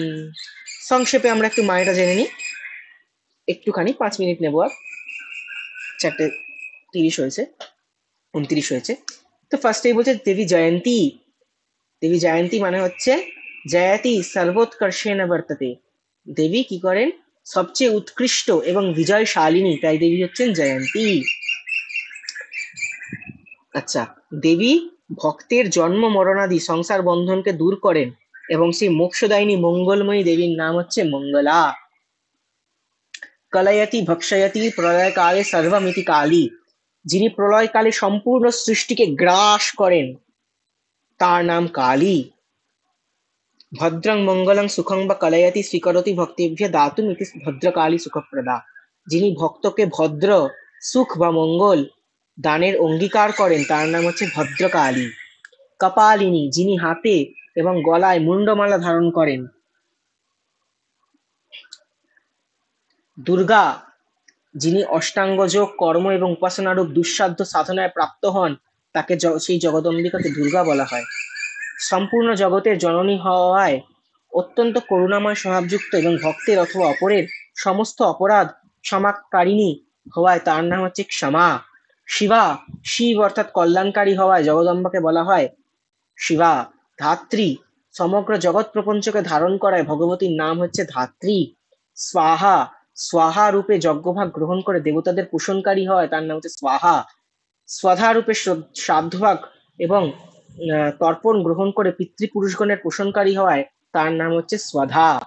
তো এই যে এই নামগুলো জয়ন্তী, মঙ্গলা, কালী, ভদ্রকালী, কপালিনী, দুর্গা, শিবা, ক্ষমা, ধাত্রী, স্বাহা, স্বধা, এই যে 11টা নাম মার্কণ্ডেয় ঋষি বলছেন যে এই 11টা নাম রূপে যে প্রসিদ্ধ যে জগদম্বিকে আমি তোমাকে প্রণাম জানাই। দেবী চামুণ্ডে তোমার জয় হোক, সমস্ত প্রাণীর পীড়া হরণকারী দেবী তোমার জয় হোক, সবের মধ্যে ব্যাপ্ত রূপে অবস্থিতা দেবী তোমার জয় হোক, কাল রাত্রি তোমাকে নমস্কার, মধু ও কৈটবকে নিধনকারিণী ও ব্রহ্মাকে বরদাত্রী দেবী তোমাকে নমস্কার। তুমি আমাকে জ্ঞান দাও, মানে আত্মতত্ত্ব জ্ঞান দাও, জয় মানে মোহ থেকে বিজয় দাও, যশ দাও, মোহ বিজয় ও জ্ঞান প্রাপ্তিরূপ যশ দাও, কাম ক্রোধ আদি শত্রুদের নাশ করো। তাই বলছে যে এটা দু রকম ভাবে ব্যাখ্যা হতে পারে, একটা পারমার্থিক ভাবে, একটা ভৌতিক ভাবে। ভৌতিক ভাবে কি হতে পারে, যে আমাকে রূপ দাও, ভৌতিক রূপ দাও, জয় দাও। শত্রু রাজারা যেটা জপ করতেন, কারণ রাজারা যুদ্ধে যেতেন, তারা যুদ্ধে যাওয়ার আগে এটা জপ করে যেতেন যে তোমাকে জয় দাও, শত্রুদের উপর বিজয় দাও। আমরাও করতে পারি যে আমাদের বিভিন্ন ফিল্ড থাকে, পড়াশোনার ফিল্ডে আমাদের বিজয় দিন, আমাদের কর্পোরেট ফিল্ডে আমরা এই যে ব্যবসা করছি, চাকরি করছি, সেইখানে যাতে আমি সব থেকে ভালো পারফরমেন্স করতে পারি, বা আমাদের কোনো কলা বিদ্যা কম্পিটিশন ইত্যাদিতে আমরা যাতে কি করতে পারি, সেখানে বিজয় লাভ করে সেই প্রাইজটা, সেই ফার্স্ট প্রাইজটা, শ্রেষ্ঠ প্রাইজটা যাতে দেবীর চরণে অর্পণ করতে পারি, এই রকম মানসিকতা থাকা উচিত। দেবী তুমি আমাকে জয় দাও, আমি সেই ফলটা তোমার চরণে অর্পণ করবো, এই জন্য আমি জয় চাই, তোমাকে আমি সেটা গিফট করতে পারি। সেই জয়টা, সেই জয় যেন আর কারোর কাছে না যায়, যেন তোমার চরণে আসে। এই চরণে আসার জন্য কি আছে, তুমি আমাকে দাও, আমি যেন তোমাকে দেবো। এইরকম আমাদের মানসিকতা থাকতে পারে। এটা এটা মডার্ন রেলিভেন্স, যে আমরা কিভাবে দেবী ভক্তি করতে পারি মডার্ন টাইমে। ইয়াশও দেহি, ইয়াশ দাও, এইভাবে ইয়াশ দাও, ইয়াশ দ্বারা পরিচিত হই, ইয়াশ দ্বারা পরিচিত হয়ে আমি যাতে বলতে পারি সবাইকে আমি দেবীর কৃপায় আমি এটা লাভ করেছি, যাতে তোমার মাহাত্ম্য চারিদিকে বর্ধিত হয়। যখন আমার আমার যশ বাড়বে, তখন তাহলে প্রকারান্তরে তোমারও যশ বাড়বে, সবাই তোমার ভক্তরূপে আমাকে চিনবে, অতএব তোমারও যশ, তোমারও নাম চারিদিকে ছড়াবে। দিশোজাহি, আমাকে যারা দ্বেষ করে, শত্রুরা, জাহি তাদেরকে জয় করো, তাদেরকে নাশ করো। তো শত্রুদের নাশ হলে কি হবে, সবাই দেবীর প্রতিপত্তি দেখবে, প্রভাব দেখবে, যে দেবীর এই ভক্ত তার সাথে শত্রুতা করতে গেছিল, দেখো আজকে তার কি অবস্থা, দেখো আজকে তার নাশ হয়ে বসে আছে, এ গেছিল এর সাথে শত্রুতা করতে। হম, তো তখনও প্রকারান্তরে দেবীরই প্রতিপত্তি বাড়বে, এবং দেবীর ভক্ত রূপে আমার কল্যাণ হবে। এইরকম চাইতে পারি, অথবা আমরা অন্যরকম চাইতে পারি যে আমার আত্মতত্ত্ব জ্ঞান হোক, রূপ রূপ কি হোক, এইরকম রূপ হোক। রূপ মানে হচ্ছে আত্মতত্ত্ব রূপ, এই যে আমরা এই গিফট পাই, জয় হোক, যশ হোক, কাম ক্রোধ আদি শত্রুদের নাশ হোক, এইরকম পারমার্থিক লেভেলে দু রকমই চাইতে পারি। তো মহিষাসুরকে যিনি নাশ করেছেন, ভক্তদের যিনি সুখ দিয়েছেন, রক্তবীজকে যিনি বধ করেছেন, চন্ডমুন্ড বিনাশিনী চন্ডমুন্ডকে নাশ করেছেন, শুম্ভস্যৈব নিশুম্ভস্য ধূম্রাক্ষ অক্ষ ধূম্র অক্ষ অক্ষি ধূম্র অক্ষি ইয়াস্য অক্ষিণী হবে, দুটো চোখ যেহেতু, ধূম্রলোচন বা ধূম্রাক্ষস্য যে মর্দিনী, যিনি মর্দন করেছেন তাদের, বন্দিতাঙ্ঘ্রি যুগে দেবী, হ্যাঁ, তো সর্ববন্দিত যুগল চরণী ও সর্ব সৌভাগ্য দায়িনী তিনি দেবী, অচিন্ত্য রূপচরিতে, অচিন্ত রূপ চরিত্রবতী, সর্বশত্রু বিনাশিনী, নতেভ্য সর্বদা ভক্তিয়া, পাপনাশিনী চণ্ডিকে, পাপনাশিনী চণ্ডিকে কি তো ভক্তি ভরে তোমার চরণে যে প্রণিপাত করে, তাকে রূপ দাও, জয় দাও, যশ দাও, ক্রাম ক্রোধাদি রূপদের বিনাশ করো। স্তুবদ্ভ্যো ভক্তিপূর্বং ত্বাং চণ্ডিকে ব্যাধিনাশিনী, ব্যাধিনাশিনী চণ্ডিকে ভক্তিপূর্বক যে তোমার স্তুতি করে। চণ্ডিকে সততং ইয়ে ত্বাম, চণ্ডীকে এই সংসারে ভক্তি ভরে যে তোমার পূজা করে, তাকে রূপ দাও, যশ দাও, জয় দাও, দিশোজাহি, যাকে যারা দ্বেষ করে তাদের নাশ করো। এই মন্ত্রটা দিয়েও যজ্ঞ হয়ে থাকে। দেহি সৌভাগ্যম আরোগ্যং দেহি মে পরমং সুখম, রূপং দেহি জয়ং দেহি যশো দেহি দিশোজাহি। এটা যখন আরোগ্য কামনায় কারোর করা হয়, দেহি সৌভাগ্যম আরোগ্যম, আমাকে দেবী সৌভাগ্য দাও, আরোগ্য দাও, এবং পরম সুখ দাও, এইভাবেও যজ্ঞ হয়ে থাকে। এটাকেও করে দেখতে পারে, যার যদি কারোর আরোগ্যের দরকার হয়, যদি কেউ অসুখে ভোগে, তো তার জন্য সে করতে পারে যে এমনি সবাই তো আর সেই লেভেলে নয় যে তারা সেইভাবে সংকল্প করে পুজো করবে, কিন্তু তারা দেবীকে মনে মনে কি বলতে পারে, যে আমি আমার আরোগ্যের জন্য বা অমুকের আরোগ্যের জন্য তোমাকে 28টি বেলপাতা ধুয়ে বেশ সুন্দর করে 28টি বেলপাতা তোমার চরণে দিচ্ছি। দেবীর একটা ছবি রাখলাম আমরা, তার চরণে আমরা দিতে পারি 28টি বেলপাতা, কি 28টি ফুল দিতে পারি, 28টি জবা ফুল বা যে কোনো ফুল দিতে পারি। এরকম করতে পারি, আমরা বলতে পারি দেহি সৌভাগ্যম আরোগ্যম দেহি মে পরমং সুখম রূপম দেহি জয়ং দেহি যশো দেহি বিশো দেহি, সুন্দর করে বলতে পারি, একবার দিতে পারি, এইভাবে করতে পারি। এবং বলতে পারি যে এই ফলটা অমুককে প্রদান করুন দেবী, যাতে তার আরোগ্য হয়। এইরকম এইটা আমরা করতে পারি। এখানে বিভিন্ন উপায় আছে, আমরা তো এটা আরো এক্সটেন্ড করতে পারলাম না, অনেকেই জয়েন করে না। তো না হলে আমরা এগুলোও করতে পারতাম যে চণ্ডীতে কিছু কিছু পুটিত মন্ত্র আছে, মানে সম্পুটিত মন্ত্র আছে, মানে সিদ্ধ মন্ত্র আছে, সিদ্ধ মন্ত্র বলা যেতে পারে, যেগুলি যেগুলি পাঠ করা মাত্র যেগুলি ফল দান করে। যদি কেউ বিদ্যা চায় তার জন্য এই মন্ত্র, যদি কেউ শত্রু বিনাশ চায় এর জন্য এই মন্ত্র, আরোগ্য চাইলে এই মন্ত্র, হ্যাঁ, আপদকালে থাকলে এই মন্ত্র, মানে চণ্ডীর থেকেই বা এই যে এই যে ছোট অঙ্গ আছে, প্রাধানিক রহস্য, বৈকৃতিক রহস্য, মূর্তি রহস্য, আর এদিকে দেবী কবচ, অর্গলা এবং কিলক, এই ছয় এবং চণ্ডী মাঝখানে, এইগুলোতে যে যে স্পেশাল মন্ত্রগুলো আছে, সিদ্ধ মন্ত্রগুলো, সেগুলি জপ করলে, সেগুলির অনুষ্ঠান করলে সেই সমস্ত কিছু পাওয়া যায়, এগুলো সিদ্ধ মন্ত্র। ঠিক আছে? তারপরে বিদেহী দ্বিষতাং নাশং, আমাকে যে দেশ করে তার নাশ করো, আমার বল বৃদ্ধি করো। বিদেহী দেবী কল্যাণং, আমার মঙ্গল করো, আমাকে অতুল বৈভব দাও। সুরাসুর শিরোরত্ন নিঘৃষ্ট চরণেন্দিকে, দেবতা অসুর সকলেই তাদের শিরোভূষণ মণিমাণিক্য সব তোমার চরণে সমর্পণ করে। মুকুটের মধ্যে তাদের অনেক সুন্দর সুন্দর রত্ন আছে, তারা সবাই দেবীর কাছে প্রণাম করে।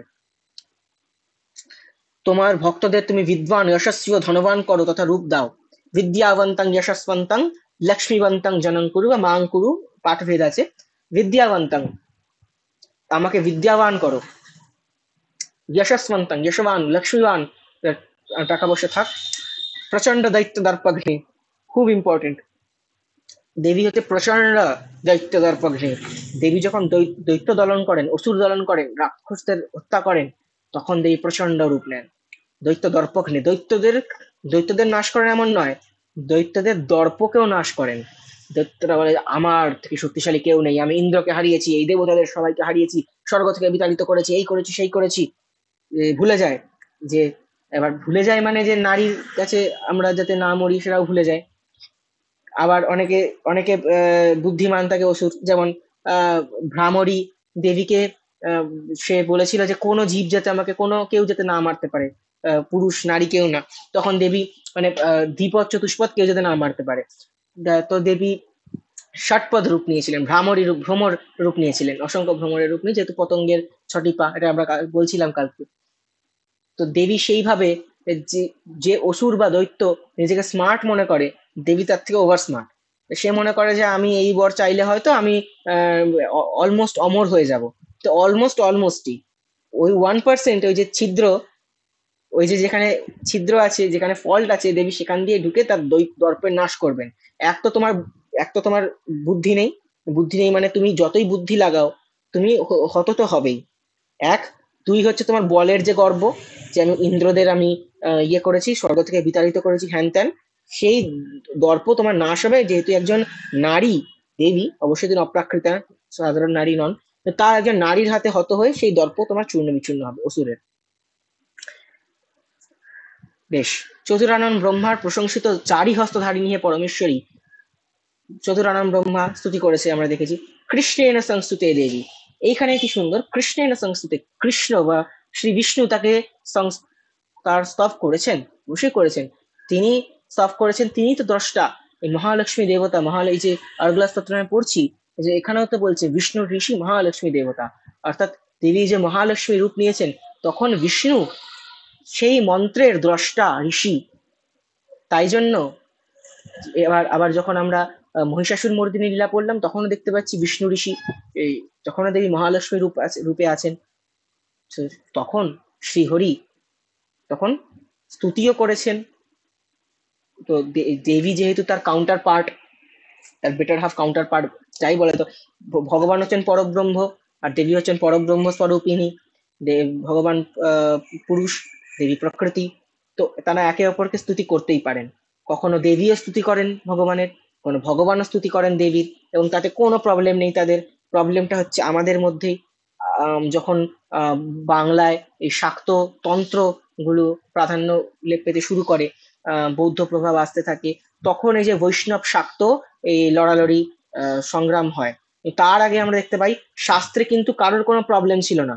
বৈষ্ণবরাও চণ্ডী গ্রন্থকে প্রামাণ্য মেনেছেন, আর আহ, আর শাক্তরাও ভাগবতকে প্রামাণ্য মেনেছে। পরবর্তীকালে এটা এলো, বৈষ্ণবরা বললো যে না, শ্রীমদ্ ভাগবতম হচ্ছে আহ অমল পুরাণ, শ্রীমদ্ ভাগবতম হচ্ছে মহাপুরাণ, দেবী ভাগবত হচ্ছে উপপুরাণ। শাক্তরা বলছে না, দেবী ভাগবত হচ্ছে মহাপুরাণ, আর কৃষ্ণ ভাগবত বা শ্রীমদ্ ভাগবত হচ্ছে উপপুরাণ। এই একটা যুদ্ধ শুরু হলো। তারপরে বলবে যে কে কার থেকে বড়, এ এর থেকে বড়, এ এর দাসী না কৃষ্ণ। এই সংস্কৃত এই যে লেখা আছে কৃষ্ণ সংস্কৃত দেবী, কৃষ্ণ রাম বিভিন্ন অবতারে তারা দেবীর পূজা করছে, গোপিকারা কাত্যায়নী ব্রত করছে, তাহলে এর সবাই এর থেকে ছোট, এর থেকে কম। ব্যাপারটা সেটা নয়। আমরা নিজেদের মধ্যেই লড়ালড়ি করে মরি, ঠিক আছে, কিন্তু শাস্ত্র দেখতে পাই কি সুন্দর, বেশ সাম্য অবস্থা, একদম সুন্দরভাবে এটা বর্ণনা করা আছে সমস্ত কিছুই। এবং তাদের নিজেদের মধ্যে কোনো ঝগড়া নয়, ঝগড়া হচ্ছে এই আমাদের মধ্যেই, কে কার থেকে বড় এই নিয়ে আমরা এখানে ঝগড়া করতে থাকছি, কোনো দরকার নেই এসবের। ভগবান স্তুতি করতেই পারেন, ভগবান একজন একজন পতি, তার আমরা ধরি প্রাকৃত জীবনে একটা হাজবেন্ড তার পত্নীর সেবা করছে, তার হয়তো তার পত্নীর লেগেছে, সে তার আহ, হয়তো তাকে বোরিং লাগিয়ে দিচ্ছে, সাধারণ ব্যাপারে, বা তার হাতে ব্যথা করছে, হাত টিপে দিচ্ছে বা পা টিপে, যাই করুক, করতেই পারে সে। সেই রকম তাহলে ভগবান তার কাউন্টার পার্টে স্তুতি করতে পারেন না? তার দেবীকে স্তুতি করতে পারেন না? মহালক্ষ্মী দেবতা তো স্তুতি করতেই পারেন, তো কোনো অসুবিধা নেই। এটা একে এত হাইপ করে দেওয়ার কিছু নেই। তো কৃষ্ণেন সংস্তুতে দেবী শাশ্বত ভক্ত্যা সদাম্বিকে, স্বয়ং বিষ্ণু নিত্য নিরন্তর তোমার স্তুতি করেন, অবশ্যই করেন। মহালক্ষ্মীর জন্য করেন তো, অবশ্যই করেন। হুম, যে দেবী তুমি আমার লীলায় সবসময় অংশগ্রহণ করো, তুমি শ্রী ভূ লীলা নীলা প্রভৃতি রূপে আমার লীলায় সবসময় থাকো। সেই একাকিনী সেই দেবী কখনো রাধা রূপে ভগবানের সঙ্গিনী হন, কখনো লক্ষ্মী রূপে, কখনো বরাহ হলে ভূর দেবী রূপে, নৃসিংহ হলে দেবী নারসিংহী রূপে শক্তি হয়ে সবসময় দেবীর সঙ্গে থাকেন। তো স্তুতি করার না করতেই পারেন। হিমাচল সুতানাথ সংস্তুতে পরমেশ্বরী। হিমাচল, হিমাচল হচ্ছে হিমালয়, হিমাচল সুতাকে পার্বতী, সুতার নাথ পতিকে শিব শঙ্কর। হিমাচল সুতানাথ সংস্তুতে, হিমাচল সুতানাথের দ্বারা যিনি সংস্তুতা হন, শিবের দ্বারা যিনি সংস্তুতা হন। পরপর তিনটে শ্লোকে কি দেখতে পাচ্ছি? চতুর্ভুজে চতুর্বক্ত্র সংস্তুতে পরমেশ্বরী, তাহলে ব্রহ্মার দ্বারা দেবী সংস্তুত হন, কৃষ্ণের সংস্তুতে দেবী, কৃষ্ণ দ্বারা সংস্তুত হন, হিমাচল সুতানাথ সংস্তুতে পরমেশ্বরী। তাহলে ব্রহ্মার দ্বারা সংস্তুত হন, বিষ্ণুর দ্বারা সংস্তুত হন, শিবের দ্বারা সংস্তুত হন। ইন্দ্রাণীপতি সদ্ভাব পূজিতে পরমেশ্বরী, শচীপতি ইন্দ্রের দ্বারা সদ্ভাবে দেবী পূজিত হন, ইন্দ্রের দ্বারা সংস্তুত হন। দেবী প্রচন্ড দৌর্দণ্ড দৈত্য দর্প বিনাশিনী, দেবী প্রচন্ড দৌর্দণ্ড আর দৈত্য দর্পের বিনাশ করেন। দেবী ভক্ত জনোদ্দাম দত্তানন্দোদয়েম্বিকে, তুমি তোমার তোমার তোমার ভক্তদের সর্বদাই অসীম আনন্দ প্রদান করো হে অম্বিকে, এটা বলছেন। আর লাস্টে একটি একটি ইয়ে আছে, যারা যারা দেবী মাহাত্ম্য পাঠ করে যে সাধকগণ আছে, তারা চান কি যে আমি এই যে সাধন করছি, দেবী ভক্তি করছি, তাহলে সেও তো সংসার টংসার করবে নাকি, তাই না? করবে তো। সে চাইবে যে আমার একজন পত্নী হোক, সাধিকা হোক, যার সাথে আমি সংসার করতে পারি। আমি যখন দেবীর পূজা করব, আমি যখন ভক্তি করব, আমার ধর্মকর্মে সে আমার সবসময় সহধর্মিণী হবে, সে আমাকে আমার ধর্মকর্মে সাহায্য করবে। এমন একজন পত্নী চাই আমার, ঠিক আছে? যে সবসময় ঝগড়া করবে এমন পত্নী চাই না, যার জন্য আমাকে এই যে সমাধি বৈশ্যের মতো যাকে ঘর ছেড়ে চলে যেতে হবে, এমন পত্নী চাই না। তো সেখানে দেবীর কাছে প্রার্থনা করছে, পত্নীং মনোরমাং দেহি, আমার মন বুঝে চলতে পারে আর মনোবৃত্তানুসারিণী, আমার মন বুঝে চলতে পারে এমন মনোরমা পত্নী দাও। দেবীকে বলছে তারিণীং দুর্গা সংসার সাগরস্য কুলোদ্ভবম, যে হবে উত্তম বংশজাতা এবং যেই দুর্গম সংসার সাগর পরিত্রাণকারিণী হবে, অর্থাৎ সে আমাকে আহ আমাকে আমার ধর্মকর্মে হেল্প করে কি করবে, আমাকে দুর্গম সংসার সাগর পার করতে সে সাহায্য করবে। ইদং স্তোত্রং পঠিত্বা তু, এই স্তোত্র পাঠ করে, মহাস্তোত্র মানে হচ্ছে দুর্গা সপ্তশতী যদি কেউ পাঠ করে, যে নরহ পঠেত নরহ, যদি কেউ পাঠ করে কোন নর, তাহলে সপ্তশতী সংখ্যাগরম আপনতি সম্পদাম। তাহলে সপ্তশতীতে যত মন্ত্র আছে, 700 মন্ত্র আছে, তাহলে সেটাতে জপ সংখ্যা সম শ্রেষ্ঠ ফল প্রাপ্ত হয়। সেরকম সপ্তশতী সংখ্যা বরম আপনতি সম্পদাম। আচ্ছা, তা বলছে সপ্তশতী জপ সংখ্যা মতো, অর্থাৎ যদি একবার কেউ পাঠ করে সে সেরকম ফল প্রাপ্ত, দুবার পাঠ করলে সে সেরকম ফল, তিনবার করলে আরো ফল, চারবার করলে আরো এরকম সেরকম মহা ফল প্রাপ্ত হয়। সে সাথে প্রভূত সম্পত্তিও লাভ করে। এটি দেবীর অর্গলা স্তোত্র সমাপ্ত হলো। বেশ, আজকে মানে আমাদের তাহলে চণ্ডী অধ্যয়ন শেষ হলো। কারোর কোনো প্রশ্ন থাকলে অবশ্যই বলবেন, আর আমি তো দিয়ে দেবো, রেকর্ডিংও দিয়ে দেবো। পুরো 1.5 ঘন্টা হয়েছে। আমরা শুরু করেছিলাম 15-তে, 16-তে, 16 ওরকম বেজেছিল, 17 আর এখন 47 হয়েছে, 4:47 হয়েছে। বেশ। जयंती मंगला काली भद्रकाली कपालिनी दुर्गा शिवा क्षमा धात्री स्वाहा स्वधा नमोस्तुते নমশ্চন্ডিকায়ী। হরে কৃষ্ণ। নবরাত্রি সকলকে শুভেচ্ছা, সকলে পুজো ভালো করে কাটাবে। দেবীর জয় হোক।